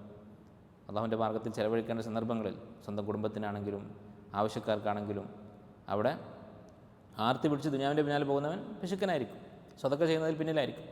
അതുപോലെ തന്നെ മനസ്സിലാക്കാൻ പറ്റുന്ന മറ്റൊരു സന്ദർഭമാണ് ഹലാലും ഹറാമും മുന്നിൽ വരുന്ന സമയത്ത് ഹറാമായ മാർഗത്തിലൂടെ സമ്പാദിക്കാൻ അവസരം കിട്ടിയാൽ സുഹുദുള്ള സമ്പന്നൻ എന്തു ചെയ്യും? വിട്ടുനിൽക്കും. കാരണം അവൻ സമ്പാദിക്കുന്നത് അത് ആർത്തി പിടിച്ചിട്ടല്ല, എങ്ങനെയെങ്കിലും സമ്പാദിക്കാൻ വേണ്ടിയിട്ടല്ല. അള്ളാഹുവിൻ്റെ കൽപ്പനയാണ് അധ്വാനിക്കുക, അതുപോലെ തന്നെ അള്ളാഹുവിൻ്റെ മാർഗ്ഗത്തിൽ ചെലവഴിക്കണം, ആഖിറത്തിന് വേണ്ടി പണം ഉപയോഗിക്കണം എന്നൊക്കെ വിചാരിച്ച് സമ്പാദിക്കുന്നവൻ അവൻ ഹറാമായ മാർഗ്ഗത്തിലൂടെ കുറച്ച് ലാഭം ഉണ്ടാക്കാമെന്ന് കണ്ട് അതിന് പോകുമോ? ഒരിക്കലുമില്ല. അതുപോലെ തന്നെ തിരിച്ചറിയാൻ പറ്റുന്ന മറ്റൊരു സന്ദർഭമാണ് നഷ്ടമുണ്ടാകുമ്പോൾ അവൻ്റെ സമ്പത്ത് കുറച്ച് കുറഞ്ഞു പോയി. അപ്പോൾ സുഹുദുള്ള ഒരാളാണെങ്കിൽ, ദുനിയാവിൽ ആർത്തി പിടിക്കാത്ത ഒരാളാണെങ്കിൽ അവൻ ആ നഷ്ടം ഒരു പ്രശ്നമേ അല്ല. കാരണം അവൻ്റെ മനസ്സിൽ ഈ പൈസ ഇല്ല, അതുകൊണ്ട് തന്നെ അവൻ്റെ മനസ്സിൽ അത് നഷ്ടപ്പെട്ടാൽ വിഷമവും ഉണ്ടാവുകയില്ല. അപ്പോൾ ഇങ്ങനെയുള്ള സന്ദർഭങ്ങളൊക്കെ തിരിച്ചറിയാൻ പറ്റും. സാന്ദർഭികമായി സൂചിപ്പിച്ചു എന്ന് മാത്രം. വലൽ ആഖിറതു ഖൈറുൽ ലക മിനൽ ഊല. ഈ ആയത്തിൻ്റെ ആശയം വിശദീകരിച്ചുകൊണ്ട് ഒരു അസർ കാണാം. ഇബ്നു അബ്ബാസ് റളിയല്ലാഹു തആല അൻഹു പറഞ്ഞതായി കാണാം. നബി സല്ലല്ലാഹു അലൈഹി വസല്ലമ പറഞ്ഞതായി, ഉരിദ അലയ്യ മാ ഫുതിഹ ലി ഉമ്മതി ബഅദി. എൻ്റെ ഉമ്മത്തിന് എൻ്റെ കാലശേഷം വരാനിരിക്കുന്ന ഫത്ഹുകൾ, ലോകം കീഴടക്കുന്ന ഫുതുഹാത്ത്, അത് അള്ളാഹു എൻ്റെ മുന്നിൽ പ്രദർശിപ്പിച്ചു. ഫസറനി, അത് കണ്ട് എനിക്ക് സന്തോഷമായി. നബി സല്ലല്ലാഹു അലൈഹി വസല്ലമയുടെ കാലത്ത് പ്രത്യേകിച്ച് മക്കയിലാണ് ഈ സൂറത്ത് അവതരിക്കുന്നത്. മക്കയിൽ മുസ്ലിമീങ്ങൾക്ക് ഒരു ഫത്ഹും ഉണ്ടായിട്ടില്ല, വിജയമുണ്ടായിട്ടില്ല. ഈ സൂറത്ത് അവതരിക്കുന്ന സന്ദർഭത്തിൽ വളരെ ദുർബലരാണ്. ആ സമയത്ത് അള്ളാഹു തആല കാണിച്ചു കൊടുത്തു ലോകം മുഴുവൻ ഇസ്ലാം ഫത്ഹാകുന്ന നബി സല്ലല്ലാഹു അലൈഹി വസല്ലമയുടെ വഫാത്തിന് ശേഷം സഹാബത്ത് നേടുന്ന വിജയങ്ങളെക്കുറിച്ച് അള്ളാഹു അവിടത്തേക്ക് അറിയിച്ചു കൊടുത്തു, ആ രംഗങ്ങളൊക്കെ പ്രദർശിപ്പിച്ചു കൊടുത്തു. ഫസറനി, അത് കണ്ട് എനിക്ക് സന്തോഷമായി. അപ്പോൾ അള്ളാഹു തആല അവതരിപ്പിച്ചു, ഫഅൻസല അല്ലാഹു തആല വലൽ ആഖിറതു ഖൈറുൽ ലക മിനൽ ഊല വലസൗഫ യുഅതീക റബ്ബുക ഫതർള. ഈ രണ്ടായത്തുകൾ അവതരിപ്പിച്ചു. എന്നിട്ട് ഇബ്നു അബ്ബാസ് റളിയല്ലാഹു അൻഹു പറയുകയാണ്, അഅതാഹു അല്ലാഹു ഫിൽ ജന്ന, അല്ലാഹു നബി സല്ലല്ലാഹു അലൈഹി വസല്ലമക്ക് സ്വർഗ്ഗത്തിൽ നൽകും അൽഫ ഖസ്ർ, അൽഫ ഖസ്റിൻ മിൻ ലുഅ്ലു, മുത്തുകൊണ്ടുള്ള 1000 കൊട്ടാരങ്ങൾ. തുറാബുഹൽ മിസ്ക്, അതിൻ്റെ മണ്ണ് അത് മിസ്കായിരിക്കും, കസ്തൂരിയായിരിക്കും. അപ്പോൾ 1000 കൊട്ടാരങ്ങൾ നബി സല്ലല്ലാഹു അലൈഹി വസല്ലമക്ക് അല്ലാഹു തആല നൽകും എന്നാണ് ഈ ആയത്തിൽ പറഞ്ഞത് എന്നാണ് ഇബ്നു അബ്ബാസ് റളിയല്ലാഹു അൻഹു പറയുന്നത്. ഷെയ്ഖ് അൽബാനി റഹിമഹുല്ലാഹു സ്വഹീഹാക്കിയിട്ടുള്ള അസറാണ്. അതിൻ്റെ തന്നെ മറ്റൊരു റിവായത്തിൽ കാണാം, ആ ഓരോ കൊട്ടാരത്തിലും എന്തുണ്ടാകും? ബിമാ ഫീഹി മിനൽ അസ്വാജി വൽ ഖദം, ഓരോന്നിലും അവിടത്തേക്ക് ഭാര്യമാരും സേവകന്മാരും ഉണ്ടായിരിക്കും എന്ന്. അപ്പോൾ അല്ലാഹു തആല ആഖിറത്തിൽ നബി സല്ലല്ലാഹു അലൈഹി വസല്ലമക്ക് വലിയ പ്രതിഫലം നൽകാനിരിക്കുന്നതാണ് എന്ന് ഈ ആയത്തിൽ നിന്ന് മനസ്സിലാക്കാം. അതുപോലെ തന്നെ ദുനിയാവിനെക്കുറിച്ച് ഒരു മുഅ്മിൻ ഉണ്ടായിരിക്കേണ്ട സങ്കല്പം അത് ആഖിറത്തിനെ അപേക്ഷിച്ച് നിസ്സാരമാണ്. അത് ഏറ്റവും കൂടുതൽ ഉൾക്കൊണ്ടിരുന്ന ആളാണ് നബി സല്ലല്ലാഹു അലൈഹി വസല്ലം. വലസൗഫ യുഅതീക റബ്ബുക ഫതർദ, തീർച്ചയായും അല്ലാഹു തആല താങ്കൾക്ക് നൽകുക തന്നെ ചെയ്യും. ഫതർദ, താങ്കൾ തൃപ്തിപ്പെടുന്നത് വരെ. അപ്പോൾ അല്ലാഹു തആല നബി സല്ലല്ലാഹു അലൈഹി വസല്ലമയെ ആശ്വസിപ്പിക്കുകയാണ്. വീണ്ടും ഈ താൽക്കാലികമായ അവസ്ഥ, വഹി കുറച്ച് ദിവസം മുടങ്ങി എന്നുള്ളത് കൊണ്ട് താങ്കൾ വിഷമിക്കേണ്ടതില്ല. അല്ലാഹു തആല താങ്കൾക്ക് തരാനിരിക്കുകയാണ് അല്ലേ, അതിനുശേഷം കൊടുത്തതാണ് ഈ കാണുന്ന ഖുർആൻ മുഴുവൻ. അതുപോലെ തന്നെ നബി സല്ലല്ലാഹു അലൈഹി വസല്ലമയുടെ അനുയായികൾ വർദ്ധിച്ചു, മദീനയിൽ ഇസ്ലാം പ്രചരിച്ചു, തിരിച്ചു വന്ന് മക്ക ഫത്ഹായി. ഇതെല്ലാം അല്ലാഹു തആല അദ്ദേഹത്തിന് വാഗ്ദാനം ചെയ്ത കാര്യങ്ങളാണ്. ഫതർദ, അങ്ങനെ താങ്കൾ തൃപ്തിപ്പെടും. ഇതിലൊരു സൂചനയുണ്ട്. അതെന്താണ്? അള്ളാഹുവിനെക്കുറിച്ച് തൃപ്തി ഉണ്ടാവുക എന്നുള്ളത് വളരെ പ്രധാനപ്പെട്ട കാര്യമാണ് അല്ലെ. കുറേ സമ്പാദിക്കുക, കുറേ സുഖങ്ങൾ അനുഭവിക്കുക എന്നുള്ളതല്ല, അതിൽ തൃപ്തി ഉണ്ടാവുക എന്നുള്ളതാണ് പ്രധാനപ്പെട്ട കാര്യം എന്നതുകൂടി ഈ ആയത്ത് സൂചിപ്പിക്കുന്നുണ്ട്. ഇനി അല്ലാഹു തആല അടുത്ത ആയത്തുകളിൽ നബി സല്ലല്ലാഹു അലൈഹി വസല്ലമക്ക് ചെയ്തു കൊടുത്ത, അള്ളാഹു നൽകിയ അനുഗ്രഹങ്ങൾ എടുത്തു പറയുകയാണ്, അടിസ്ഥാനപരമായ അനുഗ്രഹങ്ങൾ. എന്തുകൊണ്ടാണിത് പറയുന്നത്? അതും നമ്മുടെ വിഷയവും തമ്മിലുള്ള ബന്ധം എന്താണ്? നബി സല്ലല്ലാഹു അലൈഹി വസല്ലമയെ ആശ്വസിപ്പിക്കുന്ന സൂറത്താണെന്ന് നമ്മൾ പറഞ്ഞു. അപ്പോൾ അല്ലാഹു തആല കൈവിട്ടിട്ടില്ല, ഉപേക്ഷിച്ചിട്ടില്ല, താങ്കളെ വെറുത്തിട്ടില്ല എന്ന് പറയുന്ന സൂറത്താണ്. അപ്പോൾ അതിൻ്റെ ചില ഉദാഹരണങ്ങൾ എടുത്ത് പറയുകയാണ്. അല്ലാഹു താങ്കൾക്ക് നൽകിയ ചില അനുഗ്രഹങ്ങൾ, അല്ലാഹു വെറുത്തിട്ടുണ്ടെങ്കിൽ അല്ലാഹു ഈ അനുഗ്രഹങ്ങളൊന്നും ചെയ്യുകയില്ല. അപ്പോൾ അല്ലാഹു തആല നബി സല്ലല്ലാഹു അലൈഹി വസല്ലമക്ക് ചെയ്ത അനുഗ്രഹങ്ങൾ എടുത്ത് പറഞ്ഞുകൊണ്ട് ആശ്വസിപ്പിക്കുകയാണ്. അതുപോലെ ആ അനുഗ്രഹങ്ങളൊക്കെ ഓർത്ത് അള്ളാഹുവിനോട് നന്ദി കാണിക്കണം എന്ന് നബി സല്ലല്ലാഹു അലൈഹി വസല്ലമയെ ഓർമ്മിപ്പിക്കുകയും കൂടിയാണ്. എന്തൊക്കെയാണത്? അലം യജിദ്ക യതീമൻ ഫആവ, താങ്കളെ യതീമായ നിലക്ക് അള്ളാഹു കണ്ടെത്തുകയും എന്നിട്ട് അള്ളാഹു താങ്കൾക്ക് അഭയം നൽകുകയും ചെയ്തില്ലേ. അപ്പോൾ യതീം എന്ന് പറഞ്ഞാൽ ഇസ്ലാമിൽ പ്രായപൂർത്തിയാകുന്നതിന് മുമ്പ് മാതാപിതാക്കൾ നഷ്ടപ്പെട്ട, പിതാവ് നഷ്ടപ്പെട്ട ആളാണ് യതീം എന്ന് പറയുന്നത്. പ്രായപൂർത്തിയാകുന്നതിന് മുമ്പ് ഉപ്പ മരിച്ച ആളാണ് യതീം. അലം യജിദ്ക യതീമൻ ഫആവ, അങ്ങനെ അള്ളാഹു താങ്കൾക്ക് അഭയം നൽകുകയും ചെയ്തു. അപ്പോൾ യതീമായിട്ട് അള്ളാഹു താങ്കൾക്ക് സമ്പത്ത് നൽകി എന്നല്ല പറയുന്നത്. അതിൽ നിന്ന് എന്താ മനസ്സിലാക്കേണ്ടത്? യതീമിന് ഏറ്റവും കൂടുതൽ ആവശ്യം അഭയമാണ്, സംരക്ഷണമാണ്. അപ്പോൾ അനാഥരെ പിന്നെ എവിടെയെങ്കിലും കൊണ്ടുപോയി തള്ളി അവർക്ക് ഒരു നിർഭയത്വമില്ലാത്ത, അവർക്ക് സ്വസ്ഥതയില്ലാത്ത ഒരു സാഹചര്യത്തിൽ താമസിപ്പിച്ച് 3 നേരം ഭക്ഷണം കൊടുത്തുകൊണ്ട് മാത്രം യതീമിനെ സംരക്ഷിക്കുക എന്നതാവുകയില്ല. നേരെ മറിച്ച് യതീമിന് വേണ്ടത് ഈ പറഞ്ഞതുപോലെ ഫആവ, അഭയം കൊടുക്കുക എന്നുള്ളതാണ്. അവർക്ക് സ്വസ്ഥതയും സമാധാനവും നിർഭയത്വമുള്ള സാഹചര്യത്തിൽ ജീവിക്കാനുള്ള അവസരം നൽകുക. അതാണ് അല്ലാഹു തആല നബി സല്ലല്ലാഹു അലൈഹി വസല്ലമയോട് എടുത്ത് പറയുന്നത്. അല്ലേ, ജനിക്കുന്നതിന് മുമ്പ് തന്നെ യതീമാണ് നമ്മൾ പറഞ്ഞു. പിന്നീട് അല്ലാഹു ഉമ്മയിലൂടെ, പിന്നീട് പിതാമഹനിലൂടെ, പിതൃവേനിലൂടെ ഇങ്ങനെ നബി സല്ലല്ലാഹു അലൈഹി വസല്ലമക്ക് സംരക്ഷണം കൊടുത്തുകൊണ്ടിരുന്നു.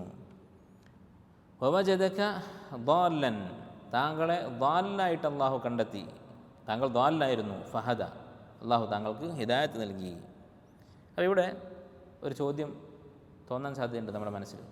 ضال എന്ന് പറഞ്ഞ് വഴി പഴിച്ചവൻ എന്നാണ്. നബി സല്ലല്ലാഹു അലൈഹി വസല്ലമ വഴി പഴിച്ചവനായിരുന്നോ വഹി ഇറങ്ങുന്നതിന് മുമ്പ്? നമുക്കറിയാം, എല്ലാ മനുഷ്യരും ശുദ്ധ പ്രകൃതത്തിലാണ് ജനിക്കുന്നത്, ഫിത്രത്തിലാണ് ജനിക്കുന്നത്. ഫിത്രത്ത് അല്ലാഹി അല്ലത്തി ഫതറന്നാസ അലൈഹ. ഇസ്ലാം എന്ന് പറയുന്നത് അള്ളാഹു ഏതൊരു പ്രകൃതിയിൽ മനുഷ്യനെ സൃഷ്ടിച്ചുവോ, മനുഷ്യന് ജന്മന അവൻ്റെ മനസ്സിൽ അള്ളാഹു നിക്ഷേപിച്ചിട്ടുള്ള നന്മകൾ എന്താണോ അതാണ് ഇസ്ലാം എന്ന് പറയുന്നത് എന്നാണ് ഈ ആയത്തിൻ്റെ ആശയം. ഫിത്രത്ത് അല്ലാഹി അല്ലത്തി ഫതറന്നാസ അലൈഹ. അങ്ങനെയാണെങ്കിൽ നബി സല്ലല്ലാഹു അലൈഹി വസല്ലമ ആ ഫിത്രത്ത് നഷ്ടപ്പെട്ട ഒരു ضالായിരുന്നോ, വഴിപഴിച്ചവനായിരുന്നോ? ഒരിക്കലുമല്ല. പിന്നെ എന്താണ് ഇവിടെ പറഞ്ഞതിൻ്റെ അർത്ഥം? ഈ ഒരു സംശയം, അതിനുള്ള മറുപടിയും നമ്മൾ നേരത്തെ പറഞ്ഞ തഫ്സീറിൽ, അദ്വാഉൽ ബയാൻ എന്ന് പറയുന്ന തഫ്സീറിൽ മുഹമ്മദ് അമീൻ ഷൻഖീതി റഹിമഹുള്ളയുടെ തഫ്സീറിൽ കാണാം. അദ്ദേഹത്തിൻ്റെ വാക്കാണ് എന്ന് പറയാൻ കഴിയില്ല, കാരണം ഈ സൂറത്തൊക്കെ അവസാനത്തിൽ വരുന്നതാണ്. ഇത് എഴുതിയത് അദ്ദേഹത്തിൻ്റെ ശിഷ്യനാണ്. പക്ഷേ അദ്ദേഹം പഠിപ്പിച്ച ആശയങ്ങളാണെന്ന് അവർ പറഞ്ഞിട്ടുണ്ട്. എന്താണ് ഇതിനുള്ള മറുപടി? അറബിയിൽ ضال എന്ന് പറയുന്ന വാക്ക് നമ്മൾ മലയാളത്തിലോ മറ്റു ഭാഷകളിലോ പിഴച്ചവൻ എന്നതുകൊണ്ട് സാധാരണ ഉദ്ദേശിക്കുന്ന അർത്ഥത്തിൽ മാത്രമല്ല ഉപയോഗിക്കുക. നേരെ മറിച്ച് ഒരു കാര്യം മറന്നു പോകുന്നതിന്, അതുപോലെ ചെറിയൊരു അബദ്ധം ചെയ്യുന്നതിന്, അതിനൊക്കെ ദലാലത്ത് എന്ന വാക്ക് ഉപയോഗിക്കാറുണ്ട്. വിശുദ്ധ ഖുർആൻ തന്നെ ഉപയോഗിച്ചിട്ടുണ്ട്. ആർക്കെങ്കിലും ഒരു ഉദാഹരണം? ദലാലത്ത്, ضال എന്നൊക്കെയുള്ള വാക്ക് വലിയ കുറ്റകരമായ ഒരു പിഴവിനല്ലാതെ തന്നെ ഉപയോഗിച്ചതായിട്ട്. ആയത്തുദ്ദൈനിൽ, സൂറത്തുൽ ബഖറയിലെ കടത്തെക്കുറിച്ച് പറയുന്ന ആയത്തിൽ എന്താണ് പറഞ്ഞത്? സാക്ഷിയായി കടമിടപാട് നടത്തുമ്പോൾ സാക്ഷിയായി 2 പുരുഷന്മാർ, അല്ലെങ്കിൽ ഒരു പുരുഷനും 2 സ്ത്രീകളും സാക്ഷികൾ വേണം. എന്നിട്ട് ഒരു പുരുഷന് പകരം 2 സ്ത്രീകൾ വേണം എന്നതിന് പറയാൻ കാരണം എന്താണ്? അൻ തദുല്ല ഇഹ്ദാഹുമ ഫതുദക്കിറ ഇഹ്ദാഹുമൽ ഉഖ്റ. അവരിൽ ഒരാൾക്ക് പിഴവ് പറ്റിയാൽ അടുത്തയാൾ തിരുത്താൻ വേണ്ടി. അപ്പോൾ ഇവിടെ ദലാലത്ത് എന്ന് പറഞ്ഞാൽ ഒരാൾ പഴിച്ചുപോയി ഇസ്ലാമൊക്കെ വിട്ട് ഗാഫറായി പോയാൽ അടുത്തയാൾ തിരുത്താനാണ്. അല്ല, ആ ഇടപാടിനെ പറ്റി ഓർമ്മയില്ല, ഒരാൾ മറന്നുപോയി. സ്ത്രീകൾക്ക് പുരുഷന്മാരെ അപേക്ഷിച്ച് മറവി ഉണ്ടാവും. അപ്പോൾ അടുത്തയാൾ ഓർമ്മിപ്പിക്കാൻ വേണ്ടിയാണ്, അത്രയേ ഉള്ളൂ. അപ്പോൾ നബി സല്ലല്ലാഹു അലൈഹി വസല്ലമയെ സംബന്ധിച്ചിടത്തോളം അവിടത്തേക്ക് അല്ലാഹു തആല പിന്നീട് അവതരിപ്പിച്ച വിശുദ്ധ ഖുർആനിലെ ഇൽമുകളും അതുപോലെ തന്നെ ഖുർആനിലെ അഹ്കാമുകളൊന്നും അറിയുമായിരുന്നില്ല. അത് കുറ്റകരമല്ല. അപ്പോൾ കുറ്റകരമല്ലാത്ത അറിവില്ലായ്മയെയും അറബിയിൽ ദലാലത്ത് എന്ന് ഉപയോഗിക്കാറുണ്ട്, ഖുർആനിൽ അങ്ങനെ ഉപയോഗിച്ചിട്ടുണ്ട്. അതുപോലെ തന്നെ മറ്റൊരു ഉദാഹരണമാണ് സൂറത്ത് യൂസുഫിൽ അല്ലാഹു തആല പറഞ്ഞു. യൂസുഫ് അലൈഹി ഇസ്ലാമിൻ്റെ സഹോദരങ്ങൾ യാക്കൂബ് അലൈഹി ഇസ്ലാമിനോട്, അവരുടെ ഉപ്പയോട് പറയുന്നത്, തല്ലാഹി ഇന്നക ലഫീ ദലാലിക്കൽ ഖദീം, അള്ളാഹുവാണ് സത്യം, താങ്കൾ എപ്പോഴും താങ്കളുടെ പഴയ ആ ദലാലത്തിൽ തന്നെയാണ്. യൂസുഫ് നബി അലൈഹി ഇസ്ലാമിനെ കുറിച്ച് പിന്നെയും സംസാരിച്ചുകൊണ്ടിരുന്നപ്പോൾ പറഞ്ഞതാണ്, യൂസുഫിനെ മറന്നിട്ടില്ല. അപ്പോൾ അവിടെ ദലാലത്ത് നിന്നുകൊണ്ട് ഉദ്ദേശിച്ചത് ഖത, തെറ്റ്, അബദ്ധം എന്നേ ഉള്ളൂ, അല്ലാതെ സ്വന്തം ഉപ്പയോട് പഴച്ചവൻ എന്ന് അവർ പറയുകയില്ല. അപ്പോൾ ഇതാണ് ഈ വാക്കിൻ്റെ അർത്ഥം, ഇത് ഉപയോഗിക്കാനുള്ള കാരണം. നബി സല്ലല്ലാഹു അലൈഹി വസല്ലമക്ക് യാതൊരു സംശയവുമില്ല, വിശുദ്ധ ഖുർആൻ അവതരിക്കുന്നതിന് മുമ്പ് ഖുർആനിൽ പറയുന്ന കാര്യങ്ങൾ അറിയില്ലായിരുന്നു. മാ കുൻത തദ്രി മൽ കിതാബ് വലൽ ഈമാൻ, എന്താണ് കിതാബ്, എന്താണ് ഈമാൻ എന്നൊന്നും താങ്കൾക്ക് അറിയുമായിരുന്നില്ല എന്ന് അല്ലാഹു തആല ഖുർആനിൽ തന്നെ പറഞ്ഞിട്ടുള്ളതാണ്. വഅല്ലമക മാ ലം തകുൻ തഅലം, താങ്കൾക്ക് അറിവില്ലാതിരുന്ന കാര്യങ്ങൾ അള്ളാഹു താങ്കൾക്ക് പഠിപ്പിച്ചു തന്നിരിക്കുന്നു എന്ന് അള്ളാഹു തആല പറഞ്ഞിട്ടുള്ളതാണ്. അപ്പോൾ അതാണ് ഇവിടെ ഉദ്ദേശിക്കുന്നത്. വവജദക ളാല്ലൻ ഫഹദ, വവജദക ആയിലൻ, താങ്കളെ ആയിലായി ദരിദ്രനായി അള്ളാഹു കണ്ടെത്തി, താങ്കൾ ദരിദ്രനായിരുന്നു. ഫഅഗ്ന, അതിനുശേഷം അള്ളാഹു താങ്കൾക്ക് ഗിന നൽകി, ഐശ്വര്യം നൽകി. അപ്പോൾ ഇവിടെ ആയിൽ എന്ന് പറഞ്ഞാൽ ദരിദ്രൻ എന്നാണ് അർത്ഥം. പക്ഷെ അറബിയിൽ സാധാരണ ദരിദ്രൻ എന്നതിന് ഉപയോഗിക്കുന്ന വേറെയും വാക്കുകളുണ്ട്. ഫക്കീർ, മിസ്കീൻ, മുഹ്താജ് എന്നൊക്കെ പറയും. പക്ഷെ എന്തുകൊണ്ടാണ് ആയിൽ എന്നുള്ള വാക്ക് തന്നെ ഉപയോഗിച്ചത്? ആയിൽ എന്ന വാക്കിൻ്റെ അസ്ല്, അതിൻ്റെ അടിസ്ഥാനം അയ്യാൽ എന്നുള്ളതിൽ നിന്ന് ഉണ്ടായിട്ടുള്ളതാണ്. അയ്യാൽ എന്ന് പറഞ്ഞാൽ മക്കൾ, അല്ലെങ്കിൽ ആശ്രിതർ, ഭാര്യമാരും മക്കളും, അങ്ങനെ നമ്മൾ ആരെയാണോ സംരക്ഷിക്കുന്നത് അവരെയാണ് അയ്യാൽ എന്ന് പറയാം. ഒരാളുടെ അയ്യാൽ എന്ന് പറഞ്ഞാൽ അയാൾ ആരെയാണോ സംരക്ഷിക്കുന്നത് അവരാണ്. കഫാ ബിൽ മർഇ ഇസ്മൻ അൻ യുദയ്യിഅ മൻ യഊൽ എന്നൊരു ഹദീസിൽ കാണാം. ഒരു മനുഷ്യന് പാപമായിട്ട് ഒരു കാര്യം മാത്രം മതി. എന്താണ്? അൻ യുദയ്യിഅ മൻ യഊൽ, അവൻ ആരൊക്കെയാണോ സംരക്ഷിക്കുന്നത്, അവൻ്റെ ആശ്രിതരായിട്ടുള്ള ആളുകൾ ആരാണോ അവരെ പാഴാക്കുക, അവരുടെ ഉത്തരവാദിത്തം കൈയൊഴിയുക, അവരെ സംരക്ഷിക്കാതിരിക്കുക എന്നത് മാത്രം മതി ഒരാൾക്ക് പാപിയാവാൻ എന്ന് ഹദീസിൽ വന്നിട്ടുണ്ട്. അപ്പോൾ അതാണ് ആയിൽ എന്നുള്ള വാക്കിൻ്റെ ഉത്ഭവം. അങ്ങനെ കുറേ ആളുകൾ അയാലുകളായിട്ട്, അവൻ്റെ ആശ്രിതരായിട്ട് കുറേ ആളുകളുള്ള ആളാണ് ആയിൽ എന്ന് പറയുന്നത്. അപ്പോൾ ആശ്രിതരായി കുറേ ആളുകളുണ്ട്, ഒരാൾക്ക് ഭാര്യമാരും മക്കളൊക്കെ കുറേ ഉണ്ട് എന്നതുകൊണ്ട് അയാൾ ഫക്കീറാവണമെന്നുണ്ടോ? ഇല്ല. പക്ഷെ അധികവും ഫക്കീറാവും. കാരണം മക്കൾ കൂടിക്കഴിഞ്ഞാൽ ചിലവ് കൂടും, ദാരിദ്ര്യം വരാനുള്ള സാധ്യത കൂടുതലാണ്. മക്കളുണ്ടാവുക എന്നുള്ളത് റിസ്ക് ഇല്ലാതെ ആവാനുള്ള ഒരു കാരണമല്ല. പക്ഷേ സാധാരണഗതിയിൽ മക്കൾ കൂടുതലുള്ള ആൾക്ക് അത്രയും മക്കളില്ലാത്ത ഒരാളെ അപേക്ഷിച്ച് ദാരിദ്ര്യം ഉണ്ടാകാനുള്ള സാധ്യതയുണ്ട്. അത് വിചാരിച്ച് മക്കളുടെ എണ്ണം കുറക്കണം എന്നാണോ? അങ്ങനെയല്ല. ചിലപ്പോൾ മക്കൾ ഉള്ള ആൾ മക്കളില്ലാത്ത ഒരാളെക്കാളും സമ്പന്നനായിരിക്കും. അള്ളാഹു സുബ്ഹാനഹു വ തആലയാണ് തീരുമാനിക്കുന്നത്. പക്ഷേ സാധാരണ മനുഷ്യരുടെ ഇടയിൽ പ്രചാരത്തിലുള്ള കാര്യമാണിത്. അവർ ചിന്തിക്കുന്ന ഒരു ചിന്താഗതിയാണ്. അതിൽ നിന്നുണ്ടായിട്ടുള്ളതാണ് ഈ വാക്ക്. ഒരാൾക്ക് കുറേ മക്കളുണ്ട് എന്ന് പറഞ്ഞാൽ ദാരിദ്ര്യം ഉണ്ടാക്കാനുള്ള ഒരു സാധ്യത എവിടെയുണ്ട്. പിന്നീട് ആ വാക്ക് ദരിദ്രൻ എന്ന അർത്ഥത്തിൽ ഉപയോഗിക്കാൻ തുടങ്ങി, ആയിൽ എന്നുള്ള വാക്ക്. അല്ലാഹു തആല നബി സല്ലല്ലാഹു അലൈഹി വസല്ലമയുടെ കാര്യത്തിൽ ഈ വാക്ക് ഉപയോഗിച്ചത് നബി സല്ലല്ലാഹു അലൈഹി വസല്ലമയോടുള്ള ഒരു ആദരവായിട്ടാണ്. ഫക്കീർ എന്നുള്ള വാക്ക് ഉപയോഗിച്ചാൽ ഉള്ള ആ ഒരു നിസ്സാരത, ആ ഒരു എന്താ പറയുക സ്ഥാനക്കുറവ് അത് വരുന്നില്ല ആയിൽ എന്നുള്ള വാക്കിൽ. കാരണം അതിന് ഇങ്ങനെ ഒരു നല്ല അർത്ഥമുണ്ട്. കുറേ മക്കളുള്ള ഒരാൾ എന്നുള്ള ഒരർത്ഥവും ആ വാക്കിനുണ്ട്. അല്ലാഹു അലം. അപ്പോൾ ഈ ആശയത്തിലായിരിക്കാം ഇങ്ങനെ ഉപയോഗിച്ചത് എന്ന് ചില പണ്ഡിതന്മാർ പറഞ്ഞതായി കാണാം. ഫഅഗ്ന, അതിനുശേഷം അള്ളാഹു താങ്കൾക്ക് ഐശ്വര്യം നൽകി, ഗിന നൽകി, സമ്പത്ത് നൽകി. അപ്പോൾ ഇവിടെ ഒരു കാര്യം ശ്രദ്ധിക്കേണ്ടത്, ഓർക്കേണ്ടത്, അല്ലെ, ചിലപ്പോൾ നമ്മൾ പലരും, നമ്മുടെ കൂട്ടത്തിൽ പലരും, നമ്മളൊക്കെ കാണിക്കുന്നൊരു സ്വഭാവമാണ്, ശരിയല്ലാത്തൊരു നിലപാടാണ്. നമ്മൾ പ്രതീക്ഷിക്കാത്ത എന്തെങ്കിലും ഒരു അത്ഭുത സംഭവം നമ്മുടെ ജീവിതത്തിൽ നടന്നാൽ, അള്ളാഹുവിൻ്റെ സഹായം നമുക്ക് കിട്ടിയാൽ, നമ്മൾ പ്രതീക്ഷിക്കാത്തൊരു വഴിയിലൂടെ നമുക്ക് അള്ളാഹു റിസ്ക് നൽകിയാൽ, അല്ലെങ്കിൽ വളരെ വലിയ അളവിൽ എന്തെങ്കിലും കിട്ടിയാൽ നമ്മൾ അള്ളാഹുവിനോട് നന്ദി കാണിക്കും. ഇത് അള്ളാഹു നൽകിയതാണ് എന്ന് നമ്മൾ വിശ്വസിക്കും. പക്ഷെ നമ്മൾ കുറേ അധ്വാനിച്ച് കഷ്ടപ്പെട്ടിട്ടൊക്കെയാണ് സമ്പാദിക്കുന്നതെങ്കിൽ അത്രയും നന്ദി നമ്മൾ കാണിക്കില്ല. കാരണം ഇത് ഞാൻ അധ്വാനിച്ചിട്ട് ഉണ്ടാക്കുന്നതാണ്. എന്നാൽ നമുക്ക് വെറുതെ എന്തെങ്കിലും കിട്ടിയാൽ നമുക്ക് നന്ദി ഉണ്ടാകും, ഇത് അള്ളാഹ് തന്നതാണ് എന്ന് വിചാരിക്കും. അത് ശരിയല്ല. അത് ശരിയല്ല നമുക്കൊക്കെ അറിയാം. പക്ഷെ നമ്മൾ മറക്കാറുള്ളൊരു സംഗതിയാണ്. നമ്മൾ എത്ര അധ്വാനിച്ചിട്ടാണെങ്കിലും എത്ര കഷ്ടപ്പെട്ടിട്ടാണെങ്കിലും അതൊക്കെ അള്ളാഹു സുബ്ഹാനഹു വ തആല തരുന്നതാണ്. ഒരാൾ രാവിലെ മുതൽ രാത്രി വരെ അധ്വാനിക്കുന്നുണ്ട്, അദ്ദേഹം അധ്വാനിച്ച് ക്ഷീണിക്കുന്നുണ്ട്. പക്ഷെ അങ്ങനെ അധ്വാനിച്ച് ക്ഷീണിച്ച് സമ്പാദിക്കുന്നതും ആത്യന്തികമായി അള്ളാഹു തരുന്നതാണ്. അങ്ങനെ അധ്വാനിച്ചിട്ടും സമ്പാദിക്കാത്തവരുണ്ട്, ഇത്രയും കഷ്ടപ്പെട്ടിട്ടും ഒന്നും കിട്ടാത്തവരുണ്ട്, നമുക്ക് കിട്ടിയത് കിട്ടാത്തവരുണ്ട്. അതുപോലെ ഇങ്ങനെ അധ്വാനിക്കാൻ ആഗ്രഹമുണ്ടായിട്ടും അതിന് സാധിക്കാത്തവരുണ്ട്, അതൊക്കെയുണ്ട്. അപ്പോൾ അള്ളാഹു സുബ്ഹാനഹു വ തആലയാണ് ആത്യന്തികമായി നമുക്ക് നൽകുന്നത്. അതെങ്ങനെയാണ് ഈ ആയത്തിൽ നിന്ന് മനസ്സിലാക്കേണ്ടത്? എങ്ങനെയാണ് ഈ ആയത്തിൽ നിന്ന് മനസ്സിലാക്കുക?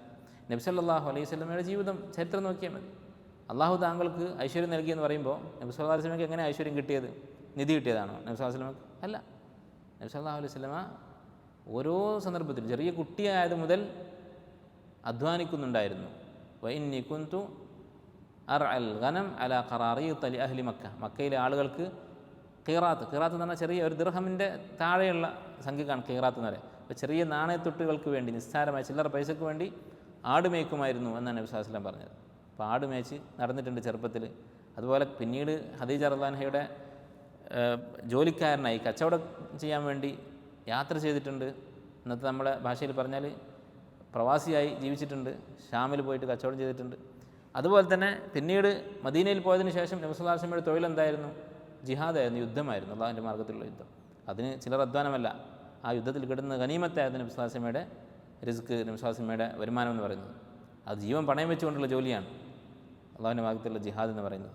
അപ്പോൾ ഇങ്ങനെയുള്ള അധ്വാനത്തിലൂടെ തന്നെയാണ് കിട്ടിയിട്ടുള്ളത്.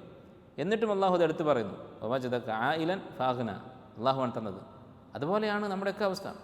നമ്മൾ പഠിച്ചിട്ടുണ്ട്, നമ്മൾ അധ്വാനിക്കുന്നുണ്ട്, ജോലി ചെയ്യുന്നുണ്ട്, ഉറക്കം കളയുന്നുണ്ട്, പക്ഷെ അതൊക്കെ അള്ളാഹുവിൻ്റെ സഹായം കൊണ്ടും അള്ളാഹുവിൻ്റെ തൗഫീഖ് കൊണ്ടുമാണ് നമുക്ക് സാധിക്കുന്നത് എന്ന് മറക്കാതിരിക്കുക. എന്നിട്ട് അള്ളാഹു തആല പറയുന്നു, ഈ അനുഗ്രഹങ്ങളൊക്കെ എടുത്ത് പറഞ്ഞുകൊണ്ട് അള്ളാഹു സുബ്ഹാനഹു വ തആല പറയുന്നു, ഫഅമ്മൽ യതീമ ഫലാ തഖ്ഹർ, അതിനാൽ യതീമിനെ താങ്കൾ നിന്ദിക്കരുത്. എന്താണ് യതീമിനെക്കുറിച്ച് എടുത്തു പറയാനുള്ള കാരണം? തൊട്ട് മുമ്പ് നബി സല്ലല്ലാഹു അലൈഹി വസല്ലം യതീമായിരുന്നു എന്ന കാര്യം പറയുകയുണ്ടായി. അപ്പോൾ അള്ളാഹു താങ്കളെ ആ അനാഥത്വത്തിൽ നിന്ന് സംരക്ഷിച്ചു. മറ്റ് പല സബബുകൾ കൊണ്ട്, ഉമ്മയെ കൊണ്ട്, പിതൃവ്യനെ കൊണ്ട്, പിതാമഹനെ കൊണ്ടൊക്കെ അള്ളാഹു സംരക്ഷിച്ചു. അതുപോലെ താങ്കളും അതിന് നന്ദി കാണിക്കണം. യതീമിനെ സംരക്ഷിക്കുക എന്നുള്ളത് വളരെ പ്രധാനപ്പെട്ട ഒരു അമലാണ്. കാരണം എന്താണ്? യതീം എന്ന് പറഞ്ഞാൽ ആരുമില്ലാത്തവനാണ്, ഏറ്റവും വലിയ ദൗർബല്യത്തിൻ്റെ അവസ്ഥയാണ്. സംരക്ഷിക്കാൻ ആരുമില്ലാത്തവരാണ് യതീം എന്ന് പറയുന്നത്. നമ്മൾ ആലോചിച്ച് നോക്കുക, നമ്മുടെയൊക്കെ മക്കൾ അവർ എത്രമാത്രം നമ്മളെ ആശ്രയിച്ചാണ് ജീവിക്കുന്നത്, എത്രമാത്രം നമ്മോട് അവരുടെ ജീവിതം അത് നമ്മുടെ ജീവിതത്തെ ആശ്രയിച്ചിരിക്കുന്നു എന്ന് ആലോചിച്ച് നോക്കുക. അപ്പോൾ ഇത്രയും വലിയ ആവശ്യക്കാരാണ് മക്കൾ മാതാപിതാക്കളുടെ കാര്യത്തിൽ. മാതാപിതാക്കളില്ലാതെ അവർക്ക് ജീവിക്കാൻ സാധിക്കില്ല. അങ്ങനെയുള്ള ഈ പിതാവ് നഷ്ടപ്പെട്ട ആൾക്കാണ് യതീം എന്ന് പറയുന്നത്. അപ്പോൾ നമ്മുടെ മക്കൾക്ക് നമ്മൾ ഓരോരുത്തരും ചിന്തിച്ച് നോക്കുക, നമ്മുടെ മക്കളിപ്പോൾ എന്തൊക്കെ ആവശ്യത്തിന് നമ്മൾ ബന്ധപ്പെടുന്നുണ്ട്, എന്തൊക്കെ ആവശ്യങ്ങൾ നമ്മൾ അവർക്ക് ചെയ്തു കൊടുക്കുന്നുണ്ട്. ആ അവസ്ഥയിൽ പെട്ടെന്ന് നമ്മൾ മരിച്ചു പോയാൽ എന്തായിരിക്കും നമ്മുടെ മക്കളുടെ അവസ്ഥ? ഇതുപോലെ സംഭവിച്ചവരാണ് ഈ യതീം എന്ന് പറയുന്നത്. അല്ല, പലപ്പോഴും നമ്മളെ അവസ്ഥ എന്ന് പറയുന്നത്, പലരും ചിന്തിക്കുക, കഷ്ടപ്പാടുകൾ അനുഭവിക്കുന്ന ആളുകൾ, പ്രയാസപ്പെടുന്ന ആളുകളൊക്കെ അവരിങ്ങനെയൊക്കെ അനുഭവിക്കാൻ വേണ്ടി സൃഷ്ടിക്കപ്പെട്ടവരാണ്. അവരൊക്കെ ഇങ്ങനെ തന്നെ സൃഷ്ടിക്കപ്പെട്ട ആൾക്കാർ. ഇപ്പോൾ പ്രായമായ ഒരാളെ കണ്ടാൽ പലരും അയാളുടെ പെരുമാറുക എങ്ങനെയാണ്? ഇയാളിങ്ങനെ നരച്ച്, ക്ഷീണിച്ച്, ചുക്കിച്ചുളിഞ്ഞ്, ദുർബലനായി എവിടുന്നോ പെട്ടെന്ന് ആകാശത്ത് നിന്ന് വീണതാണ് എന്ന രൂപത്തിലാണ് നമ്മൾ അവരോട് പെരുമാറുക. നമ്മൾ ഇങ്ങനെ ആരോഗ്യത്തോടെ ചുറുചുറുക്കോടെ ജീവിക്കാൻ വേണ്ടി മരണം വരെ ഇങ്ങനെ തന്നെ ജീവിക്കുന്ന ഒരു വിഭാഗവും എന്നുള്ളൊരു പുച്ഛം, അങ്ങനെയുള്ളൊരു അവഗണന, അങ്ങനെയായിരിക്കും. അങ്ങനെയല്ല, അവരും നമ്മെപ്പോലെ ജീവിച്ച് വളർന്നു വന്നവരാണ്. അതുപോലെ തന്നെ ദരിദ്രരായ ആളുകളെ കണ്ടാൽ, ഒരു യാചകനെ കണ്ടാൽ, ഇവൻ ഒരു യാചകനായി സൃഷ്ടിക്കപ്പെട്ടവനാണ്. യാചകനായി ജീവിച്ച് യാചകനായി മരിക്കാൻ വേണ്ടി അങ്ങനെ സൃഷ്ടിച്ച് വിട്ട ഒരു വസ്തുവാണ്. ഒരു മരമോ കല്ലോ ഒക്കെ കാണുന്ന പോലെയാണ് പലരും കാണുക. അങ്ങനെ ആവരുത്. അവരുടെ സ്ഥാനത്ത് നമ്മൾ ആയാൽ എന്തായിരിക്കും അവസ്ഥ എന്ന് ചിന്തിച്ച് നോക്കുക. അങ്ങനെ ആവുക എന്നുള്ളത് ഒരു വിചിത്രമായ സംഭവമോ വിദൂരമായ സംഭവമോ അല്ല എന്ന കാര്യവും നമ്മൾ മനസ്സിലാക്കുക. അല്ലെ, നമ്മുടെ മക്കൾ യതീമാവാൻ ഒരു നിമിഷം മതി. നമ്മളൊന്ന് ശ്വാസം നിലച്ചാൽ നമ്മുടെ മക്കൾ യതീമായി. അല്ലാഹു തആല ഖുർആനിൽ കാര്യം പ്രത്യേകം എടുത്ത് പറഞ്ഞിട്ടുണ്ട്, വൽയഖ്ശല്ലദീന ലൗ തറകൂ മിൻ ഖൽഫിഹിം ദുർരിയതൻ ദുആഫൻ ഖാഫു അലൈഹിം. അല്ലേ, നിങ്ങൾ ചിന്തിക്കുക, നിങ്ങൾ മരിച്ചു പോവുകയും നിങ്ങളുടെ പിറകിൽ ദുർബലരായ മക്കൾ അവശേഷിക്കുകയും ചെയ്താൽ ആ മക്കളുടെ കാര്യം ഓർത്ത് പേടിക്കുന്ന ആളുകൾ, അല്ലെ, മരണക്കിടക്കയിൽ കിടക്കുമ്പോൾ തനിക്ക് പിറകിൽ യതീമാവാൻ ദുർബലരായ മക്കളുണ്ട് എന്ന് ഓർത്ത് പേടിക്കുന്ന ആളുകൾ ചിന്തിച്ചു കൊള്ളട്ടെ. ഈ ആളുകൾ ആരാണ്? നമ്മൾ ഓരോരുത്തരും. അപ്പോൾ മനുഷ്യർ ചിന്തിച്ചു കൊള്ളട്ടെ. ഫല്യത്തഖുല്ലാഹ, അതുകൊണ്ട് അവർ അള്ളാഹുവിനെ സൂക്ഷിച്ചു കൊള്ളട്ടെ. വൽയഖൂലു ഖൗലൻ സദീദ, നല്ല വാക്ക് പറയുകയും ചെയ്തു കൊള്ളട്ടെ. എന്താണ് നല്ല വാക്ക്? അവർ അവരുടെ ആരോഗ്യവും ജീവനും ആയുസ്സുമുള്ള കാലത്ത് മറ്റുള്ള യതീമുകളോട് ഇടപഴകുമ്പോൾ നല്ല വാക്ക് പറയട്ടെ എന്നാണ് ഈ പറഞ്ഞത്. അപ്പോൾ യതീമിനോട് സംസാരിക്കുമ്പോൾ വരെ നല്ല വാക്ക് ഉപയോഗിക്കണം എന്നാണ് അല്ലാഹു തആല ഈ ആയത്തിൽ പറയുന്നത്. അതിന് പ്രേരിപ്പിക്കുന്ന പ്രേരണ എന്താണ്? നമ്മൾ ആ സ്ഥാനത്ത് വന്നാൽ എങ്ങനെ ഉണ്ടാകുമെന്ന് ചിന്തിക്കുക. നമ്മുടെ മക്കൾ ആ സ്ഥാനത്തായാൽ എങ്ങനെ ഉണ്ടാകും എന്ന് ചിന്തിക്കുക. യതീമിൻ്റെ കാര്യം മാത്രമല്ല, എല്ലാ ദുർബലരുടെയും കാര്യം, അനാഥരായ ആളുകളുടെ കാര്യം, അതുപോലെ തന്നെ ദരിദ്രരായ ആളുകളുടെ കാര്യം, രോഗികളുടെ കാര്യം. അല്ലെ, രോഗമൊക്കെ വന്നാൽ വളരെ മാരകമായ രോഗങ്ങളുള്ള ആളുകൾ, അവരുടെ അവസ്ഥയെക്കുറിച്ച് നമ്മൾ ശരിക്കും മനസ്സിലാക്കണമെങ്കിൽ നമ്മൾ ആ സ്ഥാനത്തായാൽ എങ്ങനെ ഉണ്ടാകുമെന്ന് ചിന്തിച്ച് നോക്കുക. അത് അവരോട് നന്മ ചെയ്യാൻ നമ്മെ പ്രേരിപ്പിക്കുന്ന ഒരു കാര്യമാണ്. അതാണ് നബി സല്ലല്ലാഹു അലൈഹി വസല്ലമയുടെ കാര്യത്തിൽ അല്ലാഹു തആല അവിടെ എടുത്തു പറയുന്നത്. താങ്കൾ യതീമായിരുന്നു, അതുകൊണ്ട് യതീമിനോട് യതീമിനെ പ്രയാസപ്പെടുത്തുന്ന ഫഅമ്മൽ യതീമ ഫലാ തഖ്ഹർ, ഖഹർ എന്ന് പറഞ്ഞാൽ ഇദ്ലാൽ, നിന്ദിക്കുക, അടിച്ചമർത്തുക, അങ്ങനെയുള്ള അവസ്ഥ ഉണ്ടാകരുത് എന്നാണ് അല്ലാഹു തആല പറയുന്നത്. നബി സല്ലല്ലാഹു അലൈഹി വസല്ലമ യതീമുകളുടെ കാര്യത്തിൽ പ്രത്യേകം പറയുകയുണ്ടായി, അന വകാഫിലുൽ യതീമി ഫിൽ ജന്നതി കഹാതൈൻ. ഇങ്ങനെ 2 വിരൽ പിടിച്ചിട്ട്, ചൂണ്ടുവിരലും നടുവിരലും പിടിച്ചിട്ട് നബി സല്ലല്ലാഹു അലൈഹി വസല്ലം പറഞ്ഞു, ഞാനും യതീമിനെ സംരക്ഷിക്കുന്നവനും സ്വർഗ്ഗത്തിൽ ഇതുപോലെയായിരിക്കും. അപ്പോൾ നബി സല്ലല്ലാഹു അലൈഹി വസല്ലമയുടെ കൂടെ സ്വർഗ്ഗത്തിലെത്താനുള്ള ഒരു കാരണമാണ്, വഴിയാണ് യതീമിനോട് നന്നായി പെരുമാറുക എന്നുള്ളത്. വിശുദ്ധ ഖുർആനിൽ 20 സ്ഥലങ്ങളിൽ യതീമിനെക്കുറിച്ച് പറഞ്ഞിട്ടുണ്ട്. യതീമിനോട് പെരുമാറുന്നതിനെക്കുറിച്ചും ഇടപെടുന്നതിനെക്കുറിച്ചും 20 സ്ഥലത്ത് പരാമർശിച്ചതായി കാണാം. വ അമ്മ സായില ഫലാ തൻഹർ. അതുപോലെ ചോദിച്ചു വരുന്ന ആളുകൾ അവരെ ആട്ടിയകറ്റരുത്. ഇവിടെ പണ്ഡിതന്മാർ പറഞ്ഞത് കാണാം, ചോദിക്കുക എന്ന് പറയുമ്പോൾ എൽമ് ചോദിക്കുന്നതും അതിൽപ്പെടും. പണം ചോദിക്കുന്നത് മാത്രമല്ല, എൽമ് ചോദിക്കുന്നതും അതിൽപ്പെടും. ഒരാൾ നമുക്ക് അറിയുന്നൊരു കാര്യം, അതറിയാത്ത ഒരാൾ നമ്മോട് ചോദിക്കുന്നു, ദീനിയായ കാര്യമായിരിക്കാം, ദുന്യവിയായ ഒരു കാര്യം ആയാൽ പോലും, ഒരു ഉപദേശം നമ്മോട് ചോദിച്ചു, ഒരു അഭിപ്രായം നമ്മോട് ചോദിച്ചു, അവരെ ആട്ടിയകറ്റരുത്, പുച്ഛിക്കരുത് എന്നാണ് അള്ളാഹു തആല പറഞ്ഞത്. നബി സല്ലല്ലാഹു അലൈഹി വസല്ലം പറയുന്നത് എന്നോർക്കണം അല്ലേ. നബി സല്ലല്ലാഹു അലൈഹി വസല്ലം എന്തുമാത്രം വലിയ സ്വഭാവമുള്ള ആളായിരുന്നു. ഇന്നക ലഅല ഖുലുഖിൻ അദീം എന്ന് അള്ളാഹു തന്നെ അംഗീകാരം കൊടുത്തിട്ടുള്ള ആളാണ് നബി സല്ലല്ലാഹു അലൈഹി വസല്ലം. അവിടുത്തോട് ഇങ്ങനെ പറയുന്നുണ്ടെങ്കിൽ നമ്മളെത്രയോ ഇതൊക്കെ നമ്മുടെ നേർക്ക് വരാൻ, നമ്മൾ കേൾക്കാൻ അവകാശികളാണ് ഈ ആയത്തുകളൊക്കെ. ചോദിക്കുന്ന ആളുകളെ ആട്ടിയകറ്റരുത്. അപ്പോൾ ചോദിക്കുന്ന ആൾക്ക്, ഒരു യാചകൻ, ഒരു ആവശ്യക്കാരൻ നമ്മുടെ അടുത്ത് വന്നാൽ എന്തെങ്കിലും കൊടുക്കാൻ ഒന്നും സാധിച്ചിട്ടില്ലെങ്കിലോ അതിനെക്കുറിച്ച് ഖുർആൻ അല്ലാഹു തആല പറഞ്ഞിട്ടുണ്ട്. വഇമ്മാ തുഅ്രിദന്ന അൻഹും, നീ അവരെ അവഗണിക്കാൻ തീരുമാനിച്ചിരിക്കുകയാണെങ്കിൽ, അഥവാ ഒരാൾ ചോദിച്ചു വരുന്നു, അവർക്ക് കൊടുക്കാനൊന്നുമില്ല, അവരെ അവഗണിക്കല്ലാതെ വേറെ മാർഗ്ഗമില്ല, അങ്ങനെ അവസ്ഥ വന്നു. എന്തുകൊണ്ടാണ് അങ്ങനെ അവസ്ഥ വന്നത്? ഇബ്തിഗാ റഹ്മത്തിൻ മിർ റബ്ബിക തർജൂഹ, അള്ളാഹുവിൻ്റെ റഹ്മത്ത് പ്രതീക്ഷിച്ചുകൊണ്ട്, അഥവാ തൻ്റെ കയ്യിൽ കുറച്ച് പണമുണ്ട്, ആ പണം ഒരാവശ്യത്തിന് വേണ്ടി എടുത്തു വെച്ചതാണ്, കച്ചവടം ചെയ്യാൻ വേണ്ടി, മറ്റെന്തെങ്കിലും ആവശ്യത്തിന് വേണ്ടി മാറ്റി വെച്ചതാണ്, അനിവാര്യമായ കാര്യങ്ങൾക്ക് വേണ്ടി. അങ്ങനെയാണെങ്കിൽ ഫഖുൽ ലഹും ഖൗലൻ മൈസൂറ, അവരോട് നല്ല വാക്ക് പറയുക. ഇൻഷാ അല്ലാഹ് ഭാവിയിൽ എന്തെങ്കിലും കൂടുതൽ സമ്പത്ത് വരികയാണെങ്കിൽ ഞാൻ തരാം, എന്തെങ്കിലും വഴിയുണ്ടെങ്കിൽ ഞാൻ താങ്കളെ സഹായിക്കാം, അല്ലെങ്കിൽ ഞാൻ മറ്റാരെങ്കിലും പറയാം, അല്ലെങ്കിൽ അവരെ ആശ്വസിപ്പിക്കുന്ന എന്തെങ്കിലും വാക്ക് പറഞ്ഞ് അവരെ മടക്കുക എന്നാണ് അല്ലാഹു സുബ്ഹാനഹു വ തആല പറഞ്ഞിട്ടുള്ളത്. അതല്ലാതെ അവരെ അപമാനിക്കുക, ആളുകളുടെ വെച്ച് അവരെ നിന്ദിക്കുക, അപമാനിക്കുക, ആട്ടിവിടുക എന്നുള്ളത് അത് പാടില്ല. അതായത് നബി സല്ലല്ലാഹു അലൈഹി വസല്ലമയുടെ ജീവിതത്തിൽ പ്രത്യേകിച്ച് ഇൽമു ചോദിക്കുന്ന സന്ദർഭങ്ങൾ ധാരാളം ഉണ്ടായിട്ടുണ്ട്. നബി സല്ലല്ലാഹു അലൈഹി വസല്ലം ഇൽമു പഠിപ്പിച്ചു കൊടുത്ത സംഭവങ്ങൾ. അല്ലെ, ഒരു അറാബി പള്ളിയിൽ മൂത്രം വെച്ചു. നബി സല്ലല്ലാഹു അലൈഹി വസല്ലം അദ്ദേഹത്തെ വെറുതെ വിടാൻ പറഞ്ഞു, മൂത്രം വെച്ച് പൂർത്തിയായിക്കോട്ടെ എന്ന് പറഞ്ഞു, എന്നിട്ട് ഉപദേശിച്ചു. അതുപോലെ ഒരാൾ നമസ്കാരത്തെ സംസാരിച്ചു. മുആവിയത്ത് ഇബ്നുൽ ഹക്കം അസ്സുലമി റളിയല്ലാഹു അൻഹു എന്ന് പറയുന്ന സഹാബി, അദ്ദേഹം അറാബിയാണ്. അദ്ദേഹം നമസ്കാരത്തിൽ വെച്ച് ഒരാൾ തുമ്മിയപ്പോൾ യർഹമുക്കല്ലാഹ് എന്ന് പറഞ്ഞു. അപ്പോൾ ആളുകളൊക്കെ അദ്ദേഹത്തെ നോക്കാൻ തുടങ്ങി നിസ്കാരത്തിൽ. അപ്പോൾ അദ്ദേഹം അവരോട് നിസ്കാരത്തിൽ പറഞ്ഞു, എന്താണ് ഇങ്ങോട്ട് നോക്കുന്നത് എന്നൊക്കെ പറഞ്ഞിട്ട് നിസ്കാരത്തിൽ സംസാരിച്ചു. അങ്ങനെ നമസ്കാരം കഴിഞ്ഞപ്പോൾ നബി സല്ലല്ലാഹു അലൈഹി വസല്ലം അദ്ദേഹത്തെ വിളിച്ചു, എന്നിട്ട് പറഞ്ഞു, ഇന്ന ഹാദിഹി സ്വലാ ലാ യസ്ലുഹു ഫിഹാ ശൈഉൻ മിൻ കലാമിൻ നാസ് ഇന്നമാ ഹിയ തസ്ബീഹുൻ വ തക്ബീറുൻ ലില്ലാഹ്. ഈ നമസ്കാരത്തിൽ നമ്മൾ സാധാരണ ആൾക്കാർ തമ്മിൽ സംസാരിക്കുന്ന സംസാരമൊന്നും പാടില്ല, ഇത് തസ്ബീഹും തക്ബീറും ഒക്കെയാണ് നമസ്കാരത്തിൽ ചെയ്യേണ്ടത് എന്ന് പറഞ്ഞ് അദ്ദേഹത്തെ പഠിപ്പിച്ചു. അപ്പോൾ ഇങ്ങനെയാണ് നബി സല്ലല്ലാഹു അലൈഹി വസല്ലം അറിവില്ലാത്ത ആളുകളോട് പെരുമാറിയിരുന്നത്. അതുപോലെ തന്നെ സാമ്പത്തികമായി സമ്പത്ത് ചോദിക്കുന്ന, ആവശ്യങ്ങളുമായി വരുന്ന ആളുകളോട് പെരുമാറേണ്ടത് ആ മര്യാദയാണ് അല്ലാഹു തആല അവിടെ പഠിപ്പിക്കുന്നത്. അമ്മ സായില ഫലാ തൻഹർ. കാരണം എന്താണ്?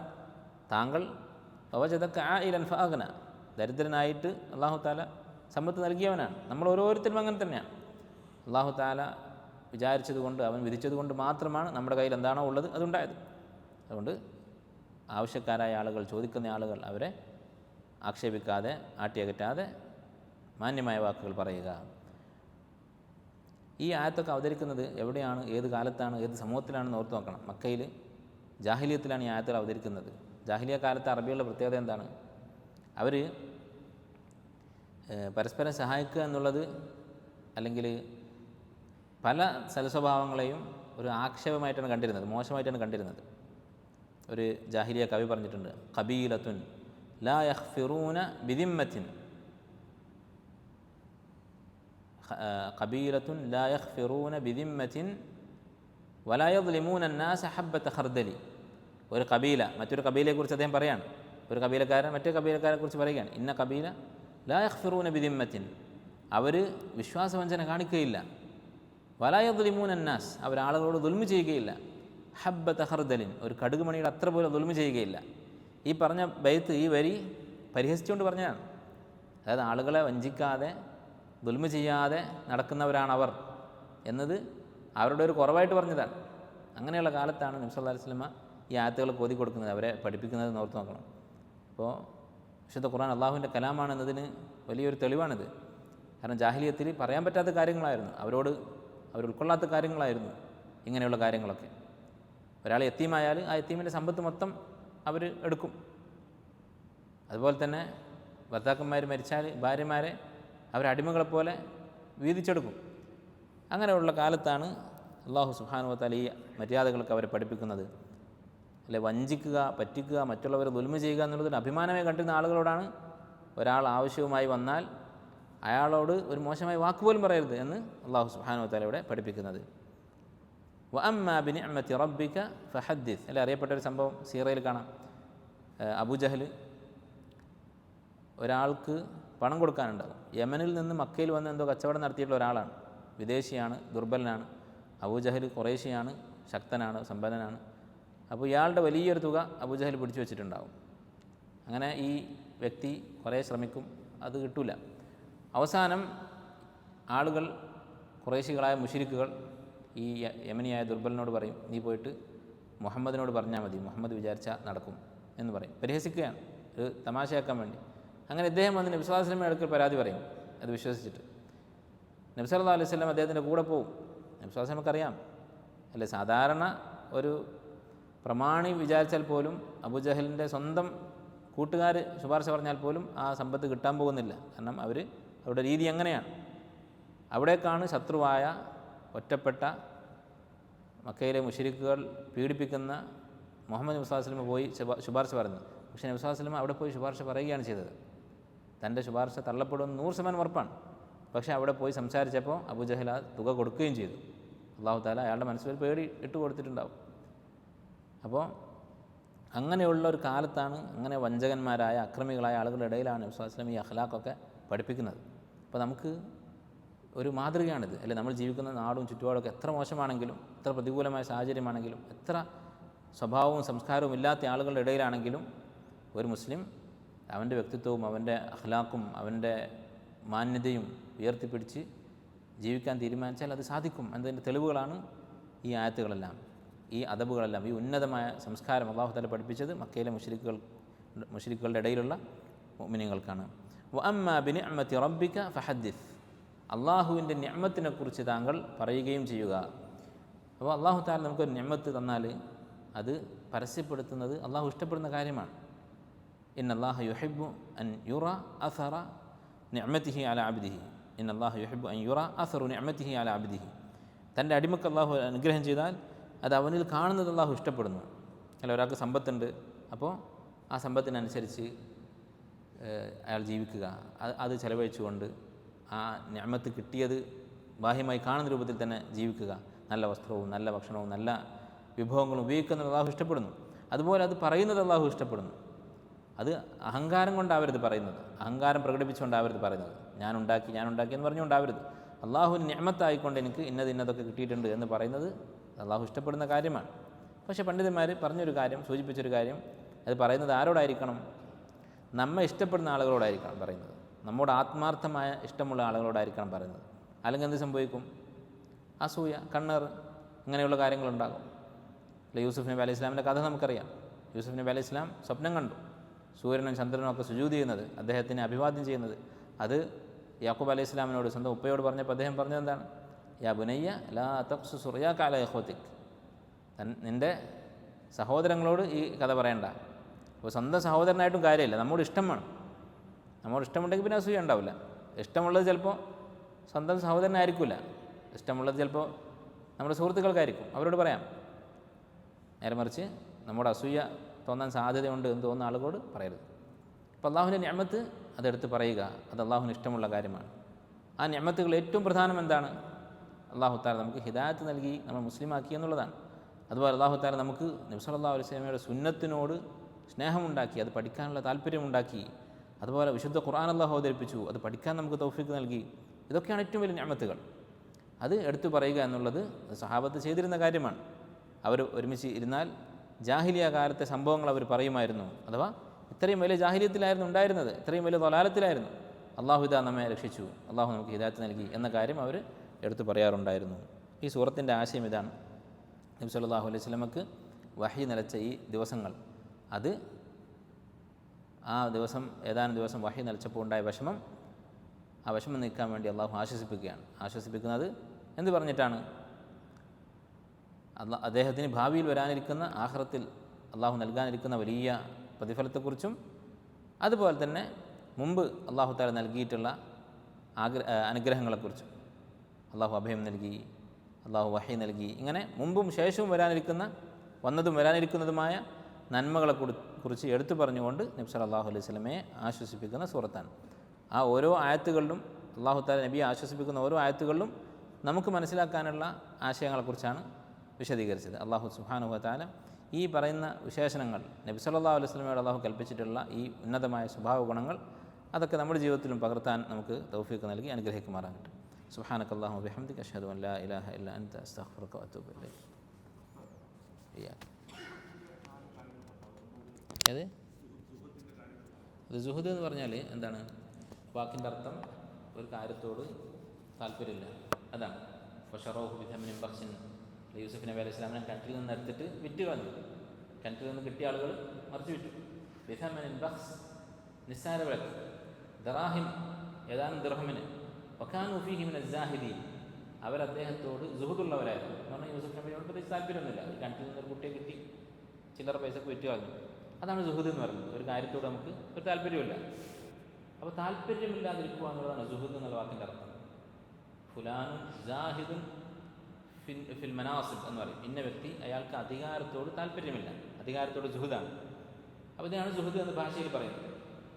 അപ്പോൾ താല്പര്യമില്ലാതിരിക്കുക എന്ന് പറഞ്ഞാൽ അതെന്താണ്? 4 കാര്യങ്ങളോടാണ് താല്പര്യമില്ലാതിരിക്കേണ്ടത് ശർഈയായി. ഇസ്ലാമിൽ അല്ലാഹു തആല പുകഴ്ത്തി പറഞ്ഞിട്ടുള്ള, നബി സല്ലല്ലാഹു അലൈഹി വസല്ലം പുകഴ്ത്തി പറഞ്ഞിട്ടുള്ള സുഹദ് എന്ന് പറഞ്ഞ ഇബാദത്ത്, ഇസ്ഹദ് ഫി ദുനിയ, നീ ദുനിയാവിൽ സുഹദ് കാണിക്കുക, യുഹിബ്ബക്കല്ലാഹ്, അള്ളാഹു നിന്നെ സ്നേഹിക്കും എന്ന് പറഞ്ഞ സുഹദ് എന്താണ്? എന്തിനോടൊക്കെയാണ് നമുക്ക് താല്പര്യം ഇല്ലാതാവേണ്ടത്? 4 കാര്യങ്ങളാണ്. ഒന്ന്, ഹറാമുകളോട് താല്പര്യം പാടില്ല, തീർച്ചയായും. രണ്ടാമത്തേത് എന്താണ്? മക്രൂഹായ കാര്യങ്ങൾ, അതിനോട് ഇപ്പോൾ മക്രൂഹായതിന് എന്താ ഉദാഹരണം പറയാം? ഹിജാമ എന്ന് പറയുന്നത്, ഹിജാമ ചെയ്ത് സമ്പാദിക്കുക എന്നുള്ളത് മക്രൂഹാണ്. അത് ഹറാമല്ല, പക്ഷെ മക്രൂഹാണ്. ഒരാൾ തീരുമാനിക്കുകയാണ്, അയാളുടെ നിത്യ ചെലവിനുള്ള വരുമാനമൊക്കെ ഉണ്ട്, ഹിജാമ ചെയ്താൽ കുറച്ച് പൈസ കിട്ടും, കുറച്ച് കൂടുതൽ കിട്ടും, അതിൻ്റെ കൂടെ പ്ലസ്. അപ്പോൾ അത് വേണ്ട, മക്രൂഹാണ്, അത് ജാഹിദാണ് ആ വ്യക്തി. മൂന്നാമത്തേത് ശുബ്ഹാത്ത് എന്ന് പറഞ്ഞാൽ ഹലാലാണോ ഹറാമാണോ എന്ന് സംശയമുള്ള കാര്യങ്ങൾ. ഒരു ജോലി, ഉദാഹരണത്തിന് ബാങ്കിൻ്റെ സെക്യൂരിറ്റി ആയിട്ട് ജോലി ചെയ്യുക എന്നുള്ളത്, അത് ചില ഉലമാക്കൾ ഹറാമാക്കുന്നുണ്ട്. ബാങ്കുമായിട്ട് സഹകരിക്കുക എന്ന് പറഞ്ഞിട്ട്, മറ്റു ചിലർ നേരിട്ട് സഹകരിക്കുന്നില്ലല്ലോ എന്ന് പറഞ്ഞിട്ട് ഒരഭിപ്രായം, അത് ഹലാലാണ് എന്നുള്ളത്. അപ്പോൾ അവിടെ ശുബ്ഹത്താണ്, ഹലാലോ ഹറാമെന്ന് സംശയമുള്ളത്, അത് ഒഴിവാക്കുക. അല്ലെങ്കിൽ പിന്നെ ഇപ്പോൾ ഇങ്ങനെയുള്ളൊരു സ്ഥാപനവുമായിട്ട് എന്തെങ്കിലും തരത്തിൽ ഇടപാട് നടത്താം, ഹറാമായ ഇടപാടുകൾ നടത്തുന്ന ഒരു സ്ഥാപനം, നമുക്ക് വേറെ വരുമാനങ്ങളൊക്കെ ഉണ്ട്, അപ്പോൾ നമുക്ക് ഒരു അധിക വരുമാനം കിട്ടും ഇവരുമായിട്ട് സഹകരിച്ചുകൊണ്ട് എന്തെങ്കിലും ഒരു ഇടപാട് ചെയ്താൽ, അത് ശുബ്ഹത്താണ്, ഒഴിവാക്കുക. നാലാമത്തേത് ഫുദൂലുൽ മുബാഹാത്ത്, ഹലാലുകൾ, ആവശ്യം കഴിഞ്ഞിട്ടുള്ള ഹലാലുകൾ, ഹലാലായ കാര്യം തന്നെയാണ്. ഇപ്പോൾ നമ്മൾ സാധാരണ ഏറ്റവും കൂടുതൽ ചെയ്യുന്ന ഒരു ഫുദൂലുൽ മുബാഹാത്താണ് ടൂർ പോവുക എന്നുള്ളത്. ടൂർ പോയിട്ടില്ലെങ്കിൽ നമുക്ക് പ്രത്യേകിച്ചൊന്നും വരാനൊന്നുമില്ല. വല്ലപ്പോഴൊക്കെ നമ്മൾ പുറത്തിറങ്ങുന്നുണ്ട്, ആളുകളുമായി ഇടപെടുന്നു. പക്ഷേ വിദേശത്തേക്ക് ടൂർ പോവുക, ഇതൊക്കെ ഫുദൂലുൽ മുബാഹാത്തിൽപ്പെട്ട കാര്യങ്ങളാണ്. അങ്ങനെയുള്ള ഫുദൂലുൽ മുബാഹാത്ത്. അല്ലെങ്കിൽ ഇപ്പോൾ നമ്മളെ കയ്യിലൊരു സാധനമുണ്ട്, ഒരു വാച്ച് നമ്മുടെ കയ്യിലുണ്ട്, ആവശ്യത്തിന് സമയം നോക്കാനുള്ള ഒരു വാച്ചുണ്ട്, പിന്നെ പുതിയൊരു ബ്രാൻഡിൻ്റെ ഒരു വാച്ച് കണ്ടു, അപ്പോൾ അതൊന്ന് വാങ്ങുക. അപ്പോൾ ഫുദൂലുൽ മുബാഹാത്തായിട്ടുള്ള കാര്യങ്ങളാണ്. ഉദാഹരണങ്ങളാണ്, ചിലപ്പോൾ എല്ലാ ഉദാഹരണങ്ങളും എല്ലാവരും യോജിച്ചോളണമെന്നില്ല, മനസ്സിലാക്കാൻ വേണ്ടി പറഞ്ഞു. അപ്പം ഇങ്ങനെയുള്ള കാര്യങ്ങൾ ഫുദൂലുൽ മുബാഹാത്ത്, അതിനോട് സുഹദ് കാണിക്കുക. അത് നിർബന്ധമല്ല. ഇപ്പോൾ ഒരാൾ ഒരു വാച്ചുള്ള ആൾ രണ്ടാമത്തെ വാച്ച് വാങ്ങുന്നത് ഹറാമല്ല. ഹറാമ്, മക്രൂഹ്, ശുബ്ഹാത്ത്, അതിൻ്റെ താഴെയാണ് ഫുദൂലുൽ മുബാഹാത്തിൻ്റെ സ്ഥാനം.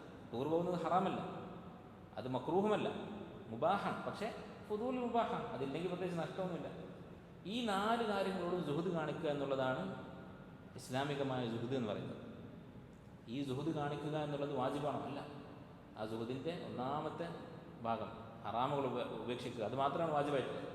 അപ്പോൾ ബാക്കി 3 കാര്യങ്ങൾ കൂടി ചെയ്താൽ ഒരാൾ ജാഹിദായി, പൂർണ്ണമായ ജാഹിദായി. അതാണ് മുൻഗാമികളായ ആളുകളെ പറ്റി പറഞ്ഞിട്ടുള്ള കാര്യങ്ങൾ. ഒരാൾ ജാഹിദായിരുന്നു എന്ന് പറഞ്ഞാൽ അതിൻ്റെ അർത്ഥം എന്താണ്? ഹറാം മാത്രം ഒഴിവാക്കിയ ആളാണെന്നാണ്? അല്ല, ഈ 4 കാര്യങ്ങൾ ഉപേക്ഷിച്ച ആളാണ്. അതിൻ്റെ ഏറ്റവും ഒരു ഉദാഹരണമാണ് റസൂലുള്ളാഹി സ്വല്ലല്ലാഹു അലൈഹി വസല്ലം. ഇല്ല, ഇപ്പോൾ ഒരു പായ ഉണ്ട് വീട്ടിൽ, നമ്മുടെ വീട്ടിലൊരു പായ ഉണ്ടെന്ന് വിചാരിക്കും. ഒരു ബെഡ് വാങ്ങാനുള്ള പൈസ നമ്മുടെ കയ്യിലുണ്ട്. ആ ബെഡ് വാങ്ങുന്നത് ഫുദൂൽ മുബാഹത്താണ്.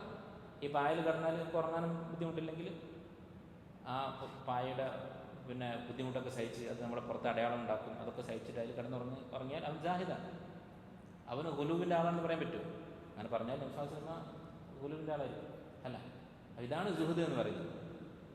എന്നാൽ ഈ 4 കാര്യങ്ങളും ഒരാളുടെ ജീവിതത്തിൽ ഉണ്ടെങ്കിൽ, അയാളുടെ കയ്യിൽ എത്ര തുകയുണ്ടെങ്കിലും, അയാളുടെ ബാങ്കിൽ എത്ര ബാലൻസ് ഉണ്ടെങ്കിലും, അയാളുടെ കയ്യിൽ എത്ര ക്യാഷ് ഉണ്ടെങ്കിലും അയാൾ ജാഹിദ് തന്നെയാണ്, സംശയമില്ല.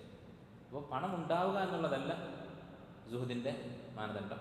നേരെ മറിച്ച് ഈ 4 കാര്യങ്ങളോട് വിരക്തി ഉണ്ടാവുക എന്നുള്ളതാണ്, അതിനോട് മനസ്സിൽ താല്പര്യമില്ല എന്നുള്ളതാണ് ഒരാൾ ജാഹിദാണ് എന്ന് പറയുന്നതിൻ്റെ അടിസ്ഥാനം. അതുകൊണ്ട് ഇമാം അഹ്മദ് റഹിമഹുല്ലാ അദ്ദേഹത്തോട് ചോദിച്ചു, ഒരാളുടെ അടുത്ത് 1,00,000 ദിർഹമുണ്ട്, 100,000, 1,00,000 ദിർഹമുള്ള ഒരാൾക്ക് ജാഹിദായി ജീവിക്കാൻ പറ്റുമോ? അയാളെ ജാഹിദായി പരിഗണിക്കുമോ? അദ്ദേഹം പറഞ്ഞു, അതെ.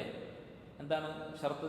അതിൽ നിന്ന് 1 ദിർഹം കുറഞ്ഞാൽ അയാൾ വിഷമിക്കുകയില്ല, 1 ദിർഹം കൂടിയാൽ സന്തോഷിക്കുകയുമില്ല. കാരണം മനസ്സിൽ ഈ 1,00,000 യാതൊരു താല്പര്യവുമില്ല, യാതൊരു അറ്റാച്ച്മെൻറ്റും ഇല്ല. ഇതാണ് സുഹൃദ് എന്ന് പറയുന്നത്. അവിടെയാണ് ഇബ്നു തൈമിയ്യ റഹിമഹുല്ലാ സുഹൃദിൻ്റെ ഉദാഹരണം പറഞ്ഞത്. സുഹൃദ് എന്ന് പറഞ്ഞാൽ ഒരാൾ ദുനിയാവിനെ ടോയ്ലറ്റ് പോലെ കാണുന്നതിനാണ് സുഹൃദ് എന്ന് പറയുന്നത്. എന്താ ടോയ്ലറ്റ് എന്ന് പറഞ്ഞാൽ? അനിവാര്യമാണ്. ഒരാൾക്ക് ടോയ്ലറ്റ് ഇല്ലാതെ ജീവിക്കാൻ സാധിക്കില്ല.